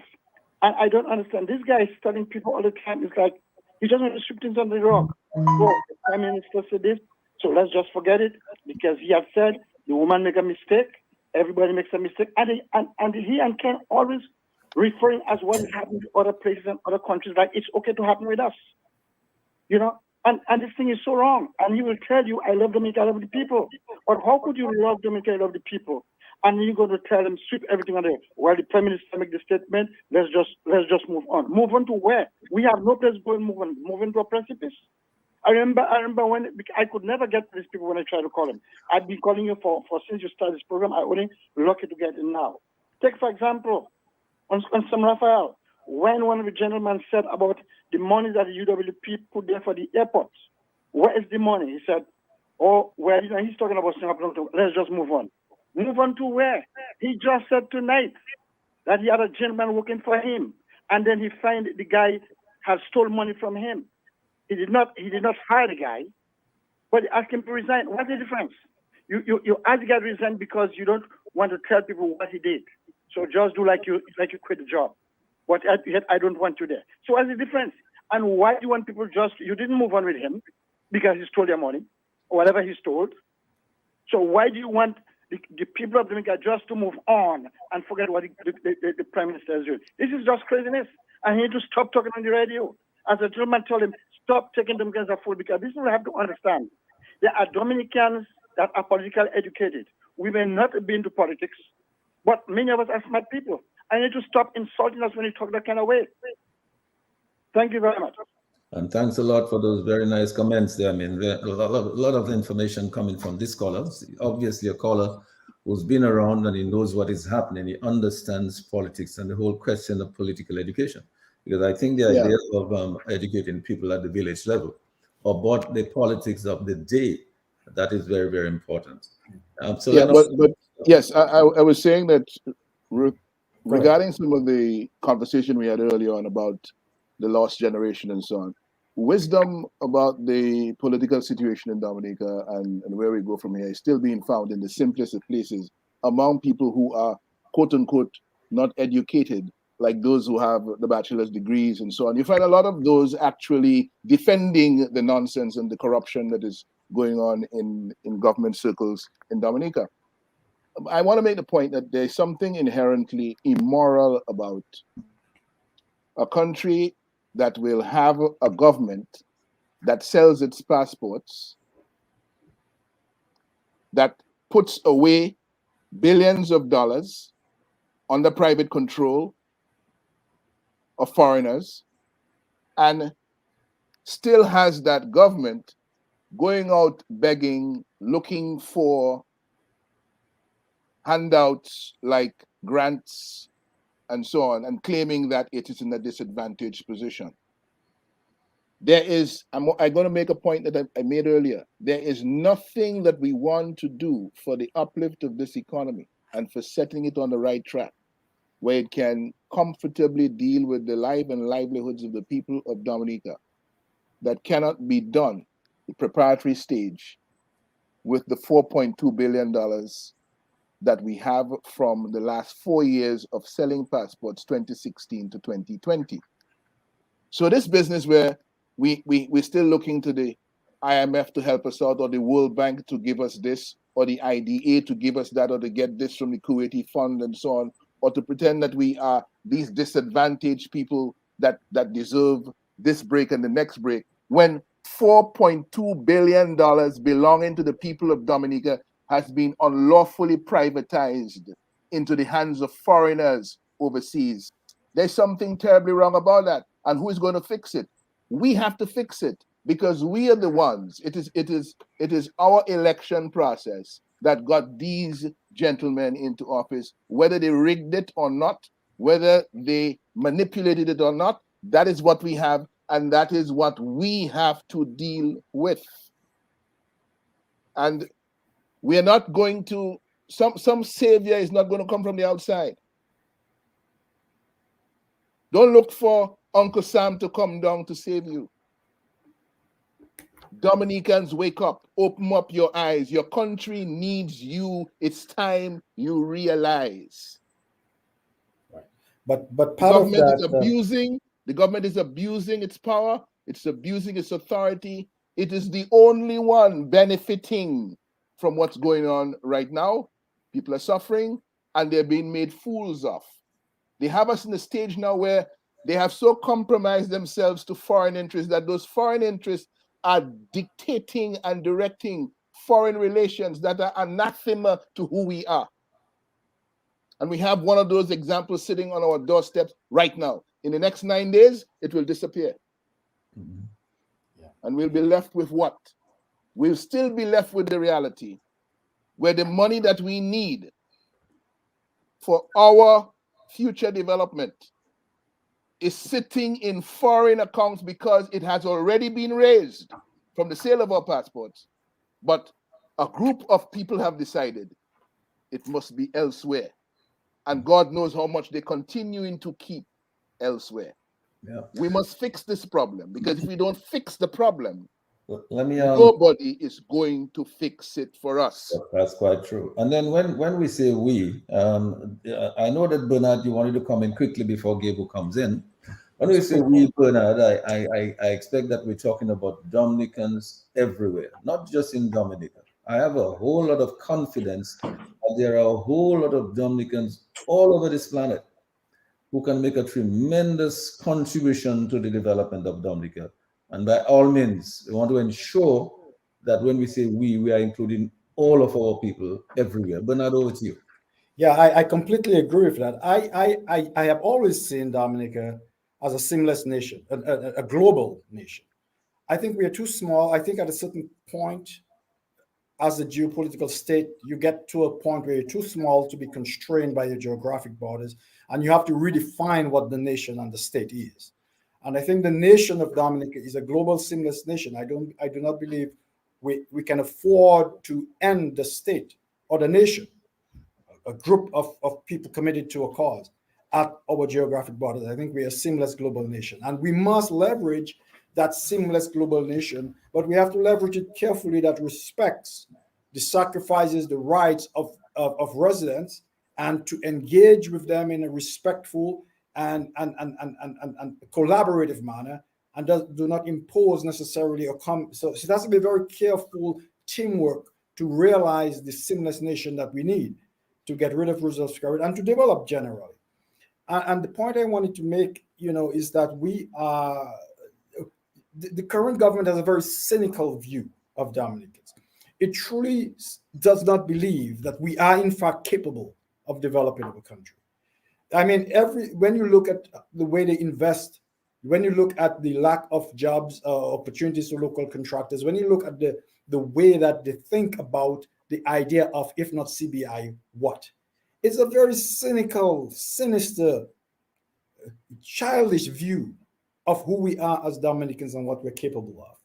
Because everybody knows, or it has been shown, that every nation that has escaped from third world, as my brother Gabriel talked about, from third to first in Singapore, or we look at the four dragons of Hong Kong and South Korea, and we look at those examples. All of them have succeeded how? By having the insight that it is not the physical resources of your country that determine where you end up and what you become. That it is in fact the human and intellectual capital that is within your society that can pull in and source and innovate around resource constraints and identify a bush and make it into a resource, and identify a rock and change it into a resource. And so there are no resources without human ingenuity.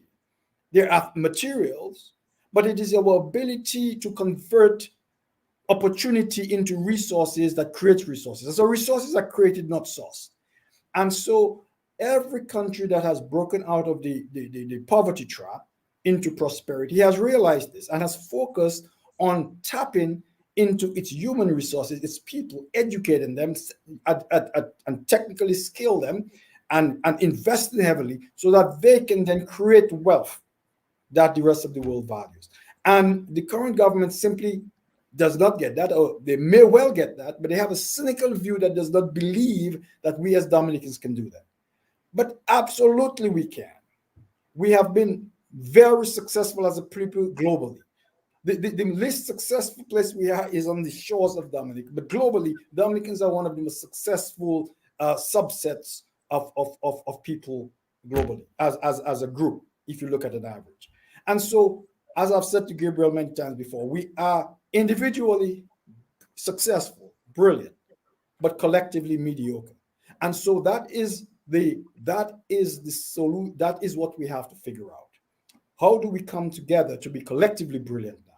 And that is in believing that we are capable of doing those things, that the right thing to do is to invest in our people. And here's the thing.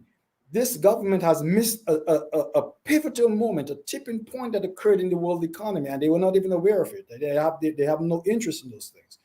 Because now, with the digitization of the world, what has happened is you no longer have to move people to the jobs overseas. Now, with the digitization of work, you move the work to the people. And so you can stay right there in Dominica and train people for those 21st century jobs and move those jobs which are in abundance, which go begging for talent in countries, and bring those jobs into Dominica. And so it's a very simple formula to transform Dominica into an economy. In fact, it has been already demonstrated many times. Taiwan has done it. South Korea has done it. Singapore has done it. And now Southeast Asia, from Malaysia and so on, is doing it. China has definitely done it. They have invested in the capability of their people to create entrepreneurial opportunities and to embrace new technologies and to transform the country. And we can do this. We know how to do it. Dominica is a small country, and that actually is an advantage for us because we don't have to transform 1.4 billion people.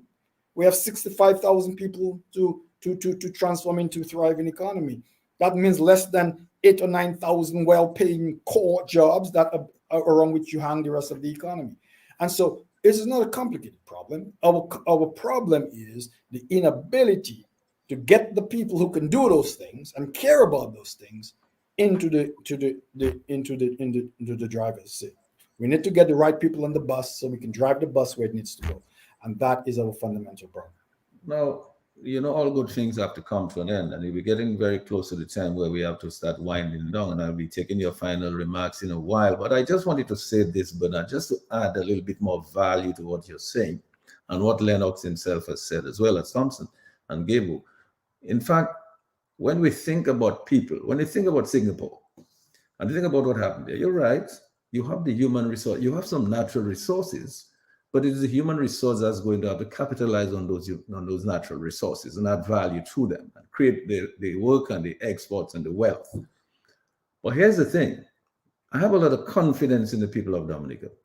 I believe the people of Dominica are very resilient. Anybody who could survive right now under those conditions I mean, the cost of living. I mean, you have to be creative. When this lady Thomson says that, listen, if I have to pay an extra 50 cents, I can't make that. It tells you how this person has to be creative to be able to live with the resources that she has, but they found a way.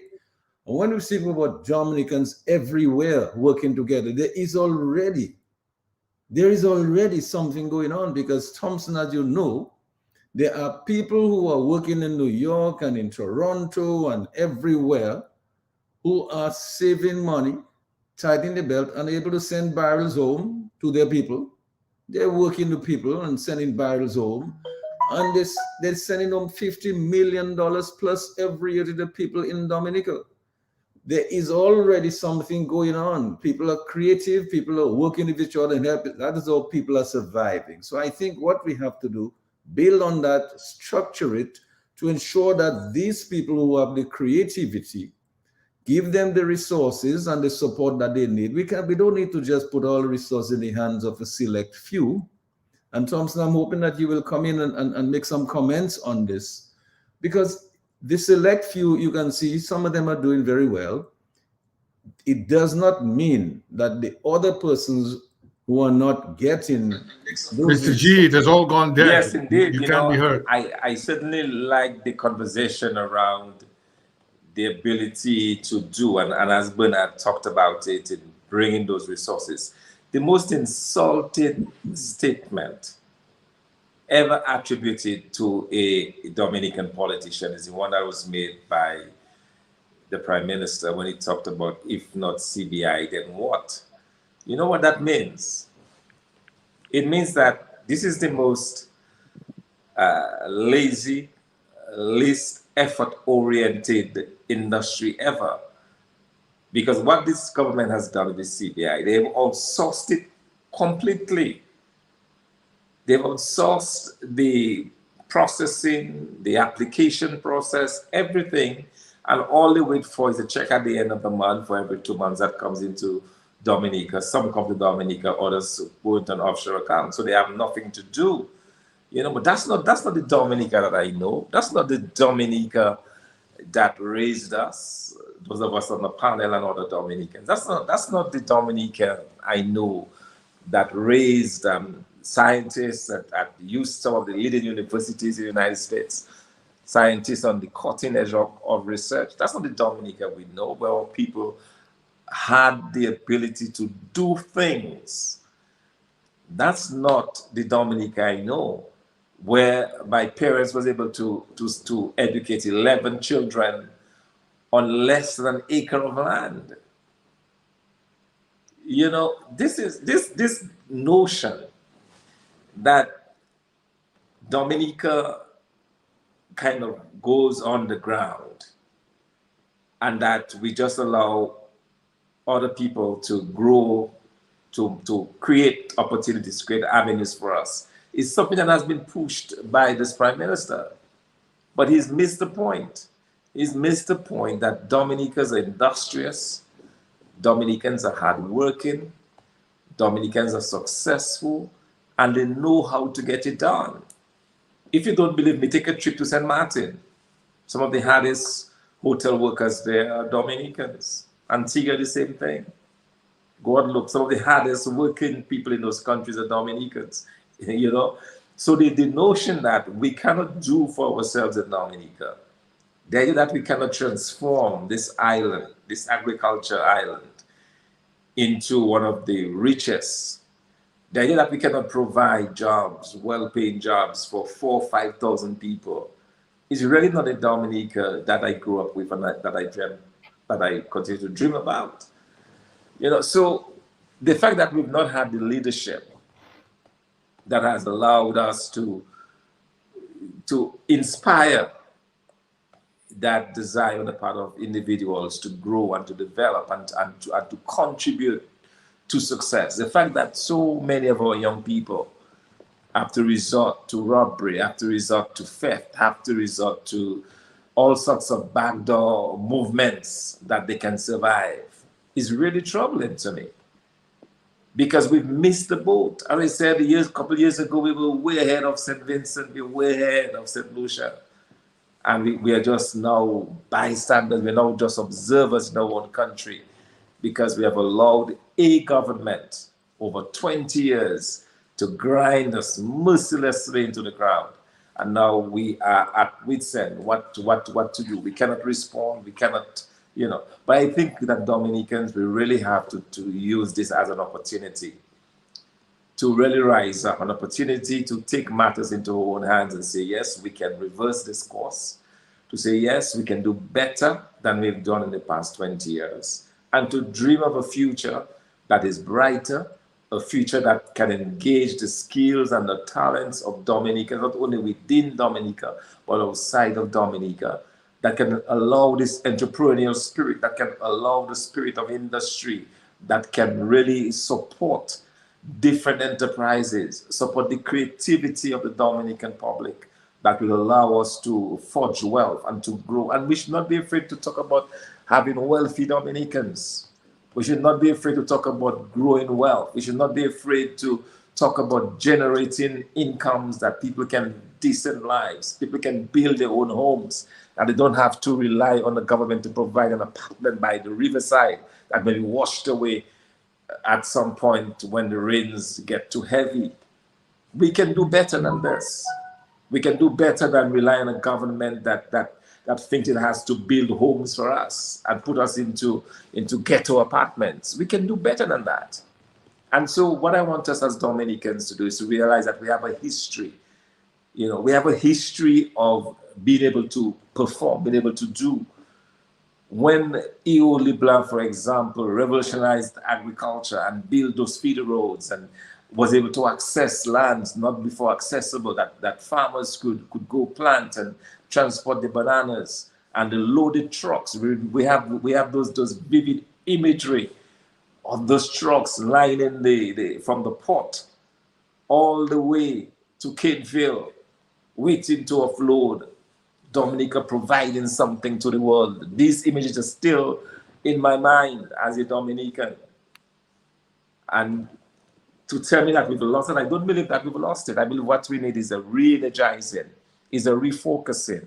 But this negative leadership we've had in Dominica has so constrained us, has so marginalized us, has so created this zombie generation that was well articulated by Bernard and others, that has so, brought us down, as I said, grinding us into the ground, that now we need to find a way to rise above it. And the first thing we need to do is to get rid of this administration, get rid of this government, and put in place people who have a vision for this country, people who will value the enterprise, the spirit, the intelligence of Dominicans, and who will put this to work for Dominica. So I see a Dominica 10, 15 years down the road that is buoyant, that is vibrant, that will regain its seller position, its number one position, that will regain that position ahead of the rest of the OECS countries. I see a Dominica that is creating jobs for the people. I see a Dominica that's attracting individuals to come to work on our own terms, not to be over Dominicans, but to support the growth and development in Dominica. I see that Dominica, but I also see that Dominica only when we're able now to get rid of this administration. And tell Skerritt he's had his time, he's made his millions, get out of the way, and let the people of Dominica take their rightful place and do what is important to push this country forward. And thank you, Thomson. Mr. G, on this note, I probably should just say goodbye as well. And thank you for the opportunity. I was up actually around that time last night on television in Grenada. And one of the things that struck me about this was that you had a number of top public servants. You had the FS in the Ministry of Finance in Grenada, and you had the chief of staff of the Prime Minister's office in Antigua, talking to the public about what the government is doing in this trying time, what the government is capable of, what the government is thinking. They're trying different things. They're constantly thinking how to improve the lives of the ordinary people, how to remove the pressure, how to ease the pressure of this Ukraine war, and its impact, how to, make life more comfortable, constantly, and engage in the public, telling the public what they're doing. I would no such thing from this government. Why? Because this notion, if CBI what that basically has said that outsource everything, so that people no longer have to think. Public servants are not thinking on their feet. Public servants are not contributing to the national dialogue. I don't hear them on Q95. I don't hear them elsewhere. But it shows the disconnect that we have. And I just wanted to add that and then just to remind people that what we have in Dominica is not a real country. We can do better. President Thomson, it was great having you with us. I can't say tonight because I know where you are now. It's like maybe 2 or 3 o'clock in the morning. So it was terrific having you here with us tonight, Thomson. Thank you for being part of this panel. I just wanted to go over to Bernard quickly. Bernard, if you could make your sort of a closing comments, and then you can wind up a little bit so we can Sure. I know we're short on time, so yeah. I will I will say this, and I'll make my closing comments by piggybacking on what you said, which I think encapsulates a lot of valuable ideas. The fact is that Dominicans are very clever. The fact that, as you said, they've been able to be so resilient, been so creative, find a side situation, connected with external friends and family to put together an ecosystem that allows them to survive. And that takes entrepreneurial spirit. That is, in fact, an entrepreneurial drive and an ability to survive and to innovate solutions for progress and for sustenance. And what is the problem? And so we have that inherently in our time of struggle, and Dominic is always aspiring to be more, and we have developed that sort of resilience, that's as a people. What we need to do is to channel, to capture, to structure that innovation, that ingenuity, that sense of resilience, that sense of entrepreneurship, by creating the right ecosystem that allows that impulse and ability and that emotional resilience to be channeled into economic development. And we can do that. We can do that. That is a resource that's ready to be tapped. Dominicans are naturally intelligent people, skilled, capable. They excel everywhere. It's a gold mine. It's a gold mine to be tapped to develop a relatively small society. In the end of it, Dominica is a mid-sized business and with good, capable human resources, with one of the best water resources in the world, fertile, untapped agricultural lands, tons of people who can understand the modern economy so that we can integrate into that modern value chain. We have an untapped resource of people who have been forged by struggle, and especially in the last 20 years, who have been forced to be ingenious in solving their life struggles. And so we need to tap into that. And so we are at this pivotal moment where we have these people who have been able, in fact, to become the sort of people from an entrepreneurial spirit point of view.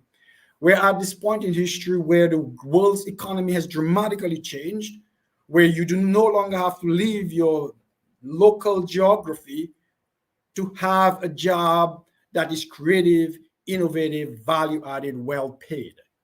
Everything in the world is being blown to bits, literally.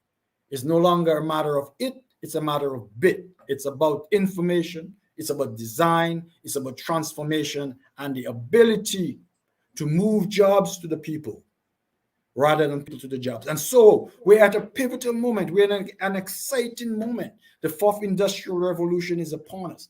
The fourth industrial revolution says those who prepare for it, those who train for it, those who are skilled for it are going to prosper enormously. We're in an exciting pivotal moment where this is about to take off. The foundations are being laid right now. And here we are with people who work hard, who are ingenious, people who have that entrepreneurial spirit for the history of struggle. We have it. We have the ingredients. What we do not have is the right cooks. We don't have the right chefs. We don't have the right infrastructure. We don't have the right sort of leadership who brings people together. We don't have the right sort of leadership that does not aspire to be a messianic leader, that aspires to be a servant leader, so that we can bring the resources together, because this is what the new reality is required. They don't require messianic dictatorial leaders that will not work in this flat economy. What we need is people who can build teams, who can make people work together, who can extract the best of people while mitigating their weaknesses. And together we can put this together to create an economy and a country that we can be proud of. And so as a people, as a country, we need to get away from the idea of waiting for Moses or the Messiah to deliver us. That era has passed. And neither should we require new messiahs from any political party or any political leadership.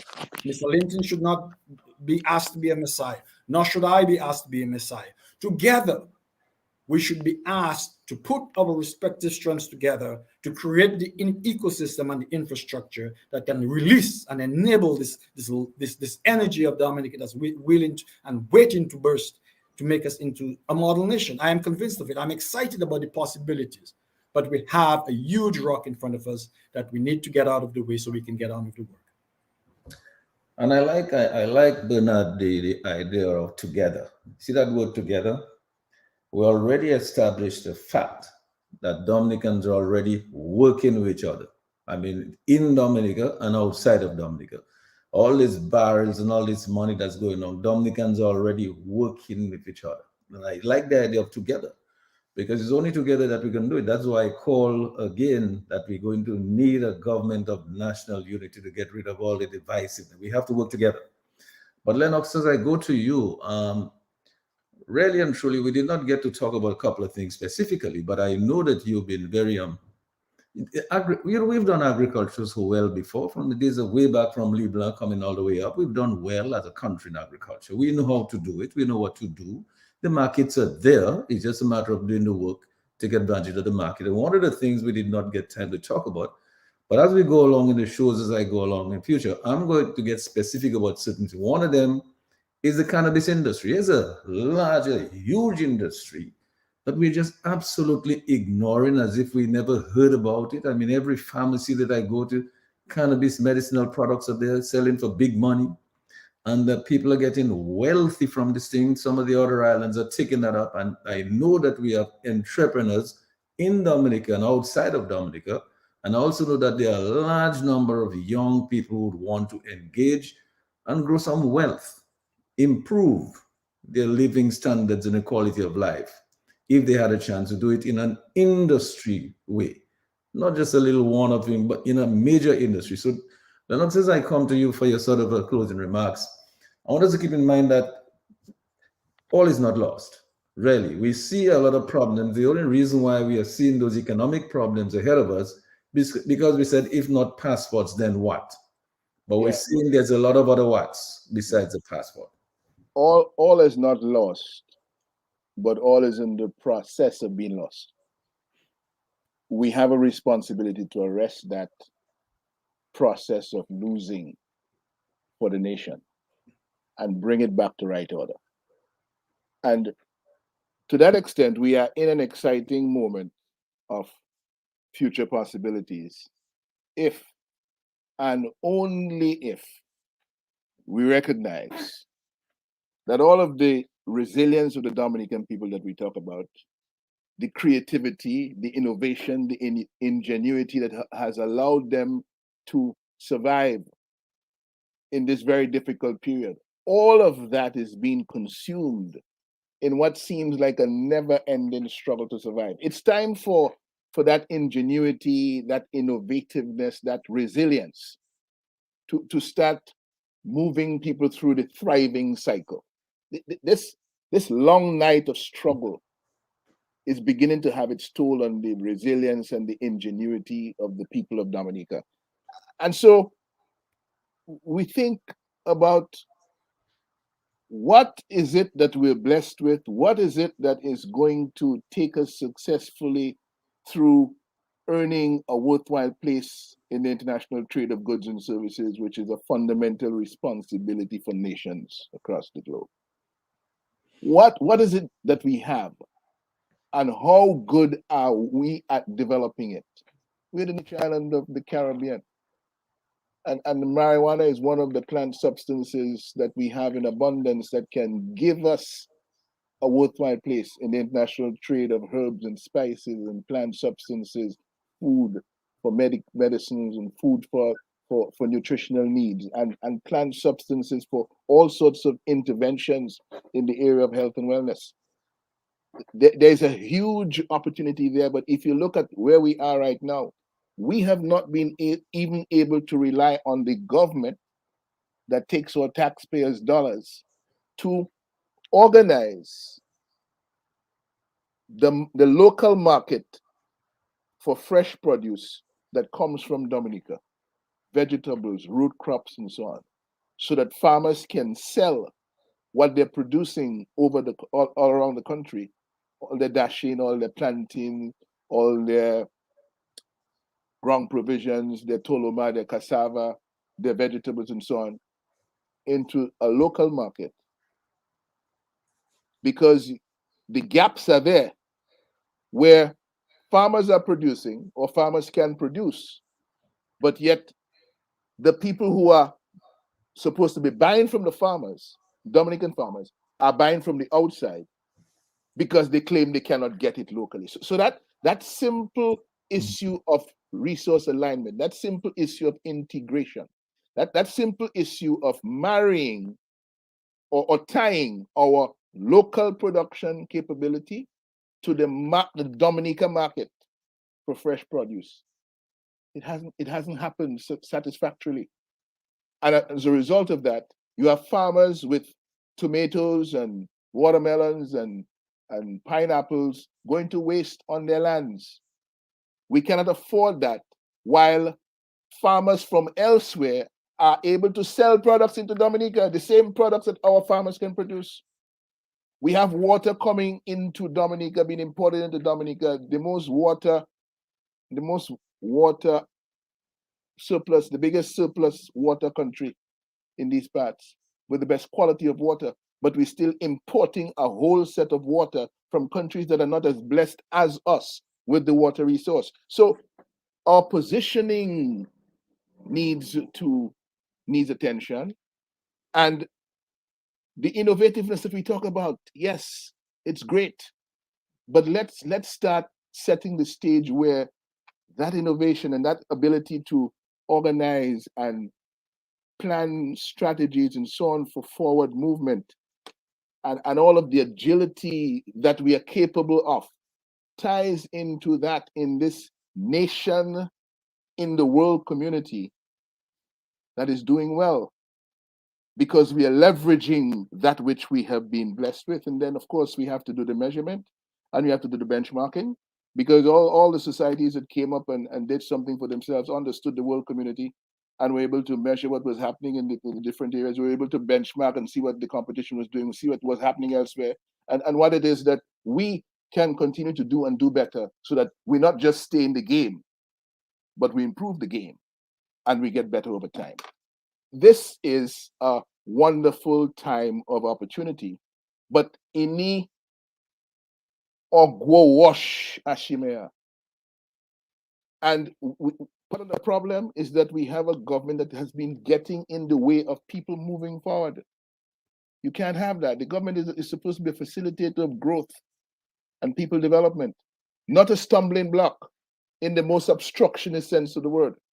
So they are obstruction. They are obstructing the progress of the country while they do well for themselves, and that's untenable. And if you look at where we are right now, with all of the deals and the backroom arrangements that are going on with diplomacy and so on, which is really showing up this government for the corrupt, incompetent, greedy set of people that they are, interested in enriching themselves and not at all interested in building the best Dominica for all Dominicans. The evidence is clear in front of us. And that is why, when you talk about the government of national unity, which is a necessity for us, but then what do you mean by that? Because this government of the Labour Party is not going to give you a government of national unity. the Labour Party is going to have to move out of the way for you to have a government of national unity. And a government of national unity does not have to include political parties like the Labour Party who doesn't want to be in it, you know. The government of national unity just has to include everybody else. And in operating government, ensure that the civil society partners are on board with you, ensure that your diaspora resources are being utilized to the max in that forward movement, that movement for meaningful change that we all talk about, but don't seem to be able to know how to commit to and how to lead and manage for the results that we'd like to see. That's where the nation is. Yeah. But that's the leadership challenge. And they say leadership is everything. Part of the leadership responsibility that we face for Dominica is to get what is masquerading as leadership out of the way of the people so that we can move ahead and go forward. Thank you, Sheridan. Thank you, Bernard. Thank you, Gabe. Lambi, thank you very much. And all the best. Well, thank you, people. Love you all the time. Here's what I have to say, Gabriel, as I go to you for the final word. There's nothing that we cannot accomplish if we do it together.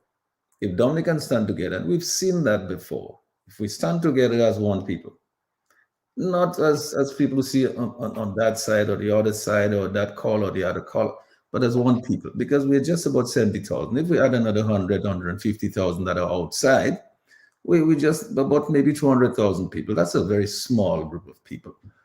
And the people themselves are together, you know, because, I mean, people have been working with each other and cooperating for the longest while.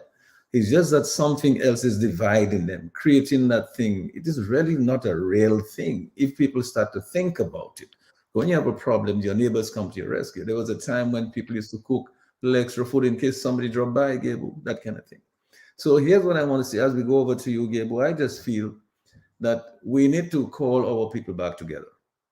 Call our people back to duty to develop our country and develop ourselves and our future generations. The level of poverty that exists in our country is unacceptable. We have the human resources, we have the natural resources. If we combine them and allow the human resource and give it the support, right? If we create that enabling environment, give our human resources the support and allow their creativity, unleash their creativity, we can do as well as Singapore. I believe that we can with the resources that we have, both human and natural. Gibu, you have the final word.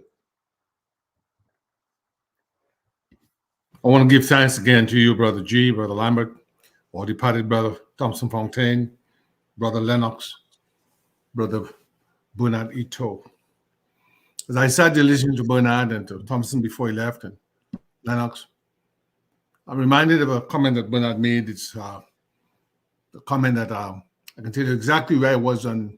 He wouldn't have known where I was, but I was pulling into a parking lot to go to a Caribbean restaurant, and he was on the line, and we were talking about reviving the Dominican Academy, which was a grouping of Dominicans at home and abroad working together that Bernard was part of and still, I'm sure, is spiritually joined with. And he said, and I quote, Dominicans are individually brilliant, but as a collective, we are mediocre.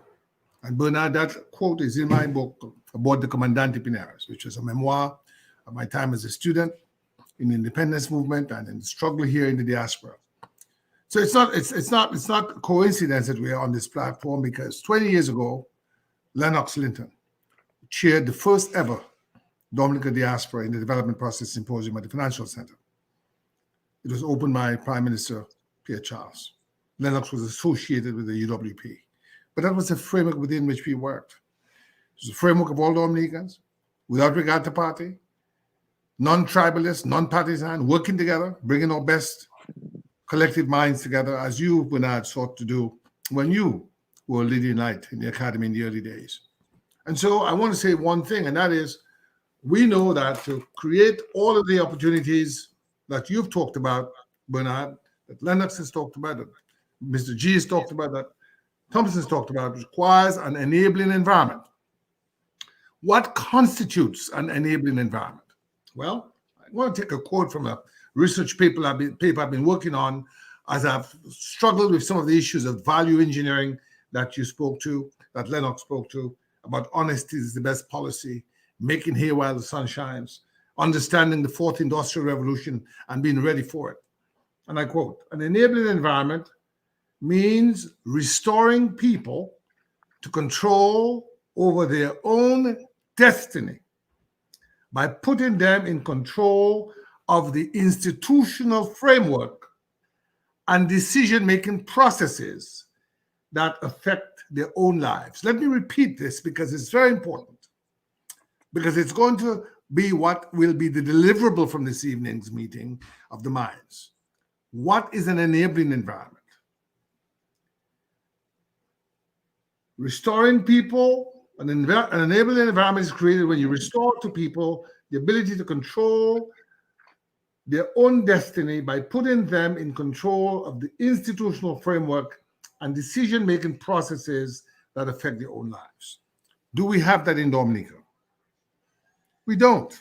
And that is why every effort we made for the past 20 years, Bernard, Lennox, failed, because you had a one-man show. You had a gentleman who came in who was an autocrat, who destroyed the professional civil service, who destroyed our adherence to the Vienna Convention on the appointment of diplomats by giving diplomatic passports to mafiosi and banditti, who destroyed the Office of the Director of Public Prosecution by weaponizing the Office of Public Prosecution to indict the entire opposition for trying to overthrow the government with a sound truck. So Dr. Fontaine is on the run. Dr. Sam Christian for trying to burn the parliament for something he said 2 years prior. That if you criticize, you're an enemy of the state. That unless you're part of the big red machine and you have a red hat, a red shirt, a red shoe, blowing a red horn, playing the fool, you're not part of the train, the gravy train. So in that environment, you cannot see innovation. In that environment, you cannot see excellence. In that environment, you cannot see productivity. In that environment, you cannot see democracy, because decision-making has been placed in the hands of one man. And by the way, let's stop this fiction of Labour Party. The Labour Party died after Rosie and Pierre Charles died and has been replaced by a clique of self-serving men and women whose only philosophy is the rapid acquisition of material wealth. Ask any member of the so-called Labour Party, when was their last convention? When was their constitution revised, amended, or otherwise adopted? What is the philosophy? They cannot answer any of those questions. So you do not have a political party, because a political party has to have certain structures and has to have chapters, and you have meetings, and you have minutes of meetings, and you have resolutions by Robert's Rules of Order adopted based on majority and all of those things. That sort of structure, which would enable people to control the institutions that allow them to make for better living, have no longer, over the past 20 years, found traction in our society. We have one-manism. We have a clique which operates in the darkness, where things are decided in the darkness. And then all of a sudden, on the Syrian debacle, the Syrian scandal, when Dominica's government, in the midst of the war against the genocidal war against the Ukrainian people, chose to ally itself with Syria, primarily for the sale of passports, the prime minister, who, as our brother Ito wisely said, can associate himself with the distribution of a tablet, when it's delivered, to whom it's delivered, are they a member of the big red machine, all of a sudden has no idea of what's being done by his UN ambassador. And so, folks, Brother Linton used the vernacular. It's called French Creole. He said, "Nous n'y pour remove, go wash la wila." Or shimela. Remove, what he means to say, for those who are not so familiar with the Patois language, is to remove the big stone, the big boulder in the road. And that bold of friends will make mincemeat, will eviscerate, will decimate anything any honest Dominican tries to do. You cannot operate in a system of great opacity where there's no transparency, where there's no accountability. You cannot operate democracy in the darkness, which is what we have now. Tonight, Mr. Linton addressed the nation.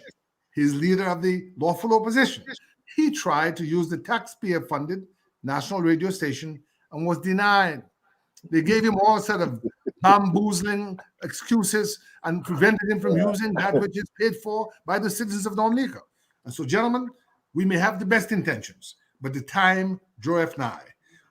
Therefore, I'm calling for all the resistance forces, the parliamentary opposition, the patriots at home and abroad, the Freedom Party, NJAM, the manufacturers, the nurses, the bus drivers, to meet in popular Congress. And with that popular Congress, to declare a provisional government to run our country, to prepare for that transition. Because we cannot wait to say when they arrest Emmanuel Nanton, or when they arrest Skerritt, or when something happens that's calamitous, we then run around like chickens without a head. The old Boy Scout motto was always be prepared. And so we want to get into the business of talking to each other, of holding hands, of sitting in conference, putting together a charter, passing resolutions, doing those things that allows us. It's like you're going to play World Cup soccer. You don't get together on the morning of the game. If you're going to play a game of cricket, you've got to practice. We have to practice building or rebuilding those sort of civic structures of collaboration, of cooperation, of coordination that will allow for success. So we do not have to fall victim to what Brother Ito said. Brother Ito meant no ill will. He just gave a diagnosis that Dominicans, we are individually brilliant, but collectively mediocre. And so to escape that mediocrity, to escape the indignity that's been foisted on us, where we have a government that is always in association with banditry, that has kept the monies from the program out of the country, we need to have that Congress called. We can talk about the economic programs we will put in place. We will talk about agriculture, marine sciences, all of those good things. IT, for instance, the fourth industrial revolution, and a government in transition, a government that is provisional, that will be ready and waiting to then assume the reins of a responsible Dominican citizenry at home and abroad, working together without regard to partisanship, because we see where it has led us: tribalism, colorism, and that sort of mindless, dictatorial, anti-democratic one-partyism has decimated our country's constitution. It has eviscerated our laws. It has weaponized the police force against the citizens. It has destroyed the public service in the professional context. And we need then to create an enabling environment, and that is how we do it. So I want to thank you for the opportunity. I believe until we can get this Congress going of all Dominicans to put together that provisional government, we will continue to go down into that abyss that's been prepared for us, courtesy of Roosevelt, Skerritt, and his friends over there in the Syrian desert. Yeah, and thanks a lot for that, Gabriel. Very well said. I mean, you know, I'm actually delighted that we were able to get together here tonight. I mean, it's like, I like the word together, and I like the word unity, and I like the word consolidating, because it seems to me that that is what we have to do at this point. You have to organize, you have to plan, you have to inform, you have to educate, but you have to consolidate, you have to unify. People have to get together, because if we are all of one mindset to move our country forward, to move our people forward, and there is absolutely no reason why every Dominican cannot have wealth. Why not? There's only, 70,000 people on the island, another 100,000 or so outside. There's absolutely, that small island can generate enough wealth for everybody on the island. Nobody should be poor on Dominica. That is my thinking. And if we do this well, if it is well done by a group of people who are really concerned and who are really talented and who can do it, the people have the skills. They will step up. And when you put that yardstick there to measure the success, you'll be able to see it. So, gentlemen, I want to thank you. I want to thank Thomson, Dr. Thomson, Fontaine, and Bernard and Lennox, the opposition leader. Thank you for your inspiring address to the nation this afternoon. Thank you for your really, really substantive inputs here tonight in our conversation. Thanks a lot, Gabriel, as always. Thank you. And I just want to send my love to you, Mr. G, and Lennox, and Thomson, and thank you, Bernard, and Mr. Norris, and Brother Lambie. There's a song by Curtis Mayfield that I think should be the anthem of all getting together. It says, "People get ready. The train is coming." The train is coming. The train is coming. All right. Next time we get together, we'll bring that song. And we missed our brother Irving tonight, but we know that he was otherwise engaged. Gentlemen, good night. And everybody, all our listeners on Facebook. Right. Good night, everybody. Thanks a lot. One love. All the best. And truth. Okay, good night. Take care. Nice. Bye, Lambi. Sherwin. They got Curtis Mayfield. Next time.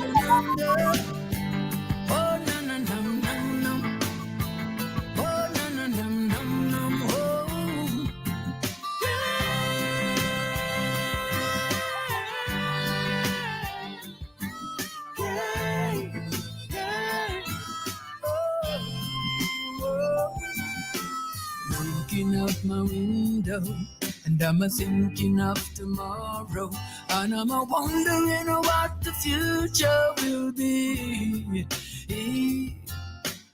Thinking of the children who are the victims of oppression, beaten down by wars and eaten up by starvation. I'm saying, when there's ugly will be over, and the children can go out and play. I wanna see when all oppression will be done, and the people will rise up and say, freedom at last, freedom at last, so free. Freedom has come. Freedom has come. Oh yeah. Sure heart, sitting in seclusion, and I'm in my meditation, and I can hear the voice of the sufferers cry for justice. Ooh. Another ugly war is raging, threats of nuclear war is arising, and the world is gripped by fear of mass destruction.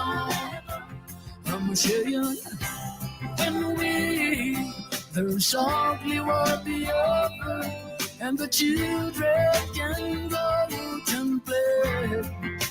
I wanna see when all oppression will be done, and the people will rise up and say, freedom at last, freedom at last, so free, freedom has come, freedom has come.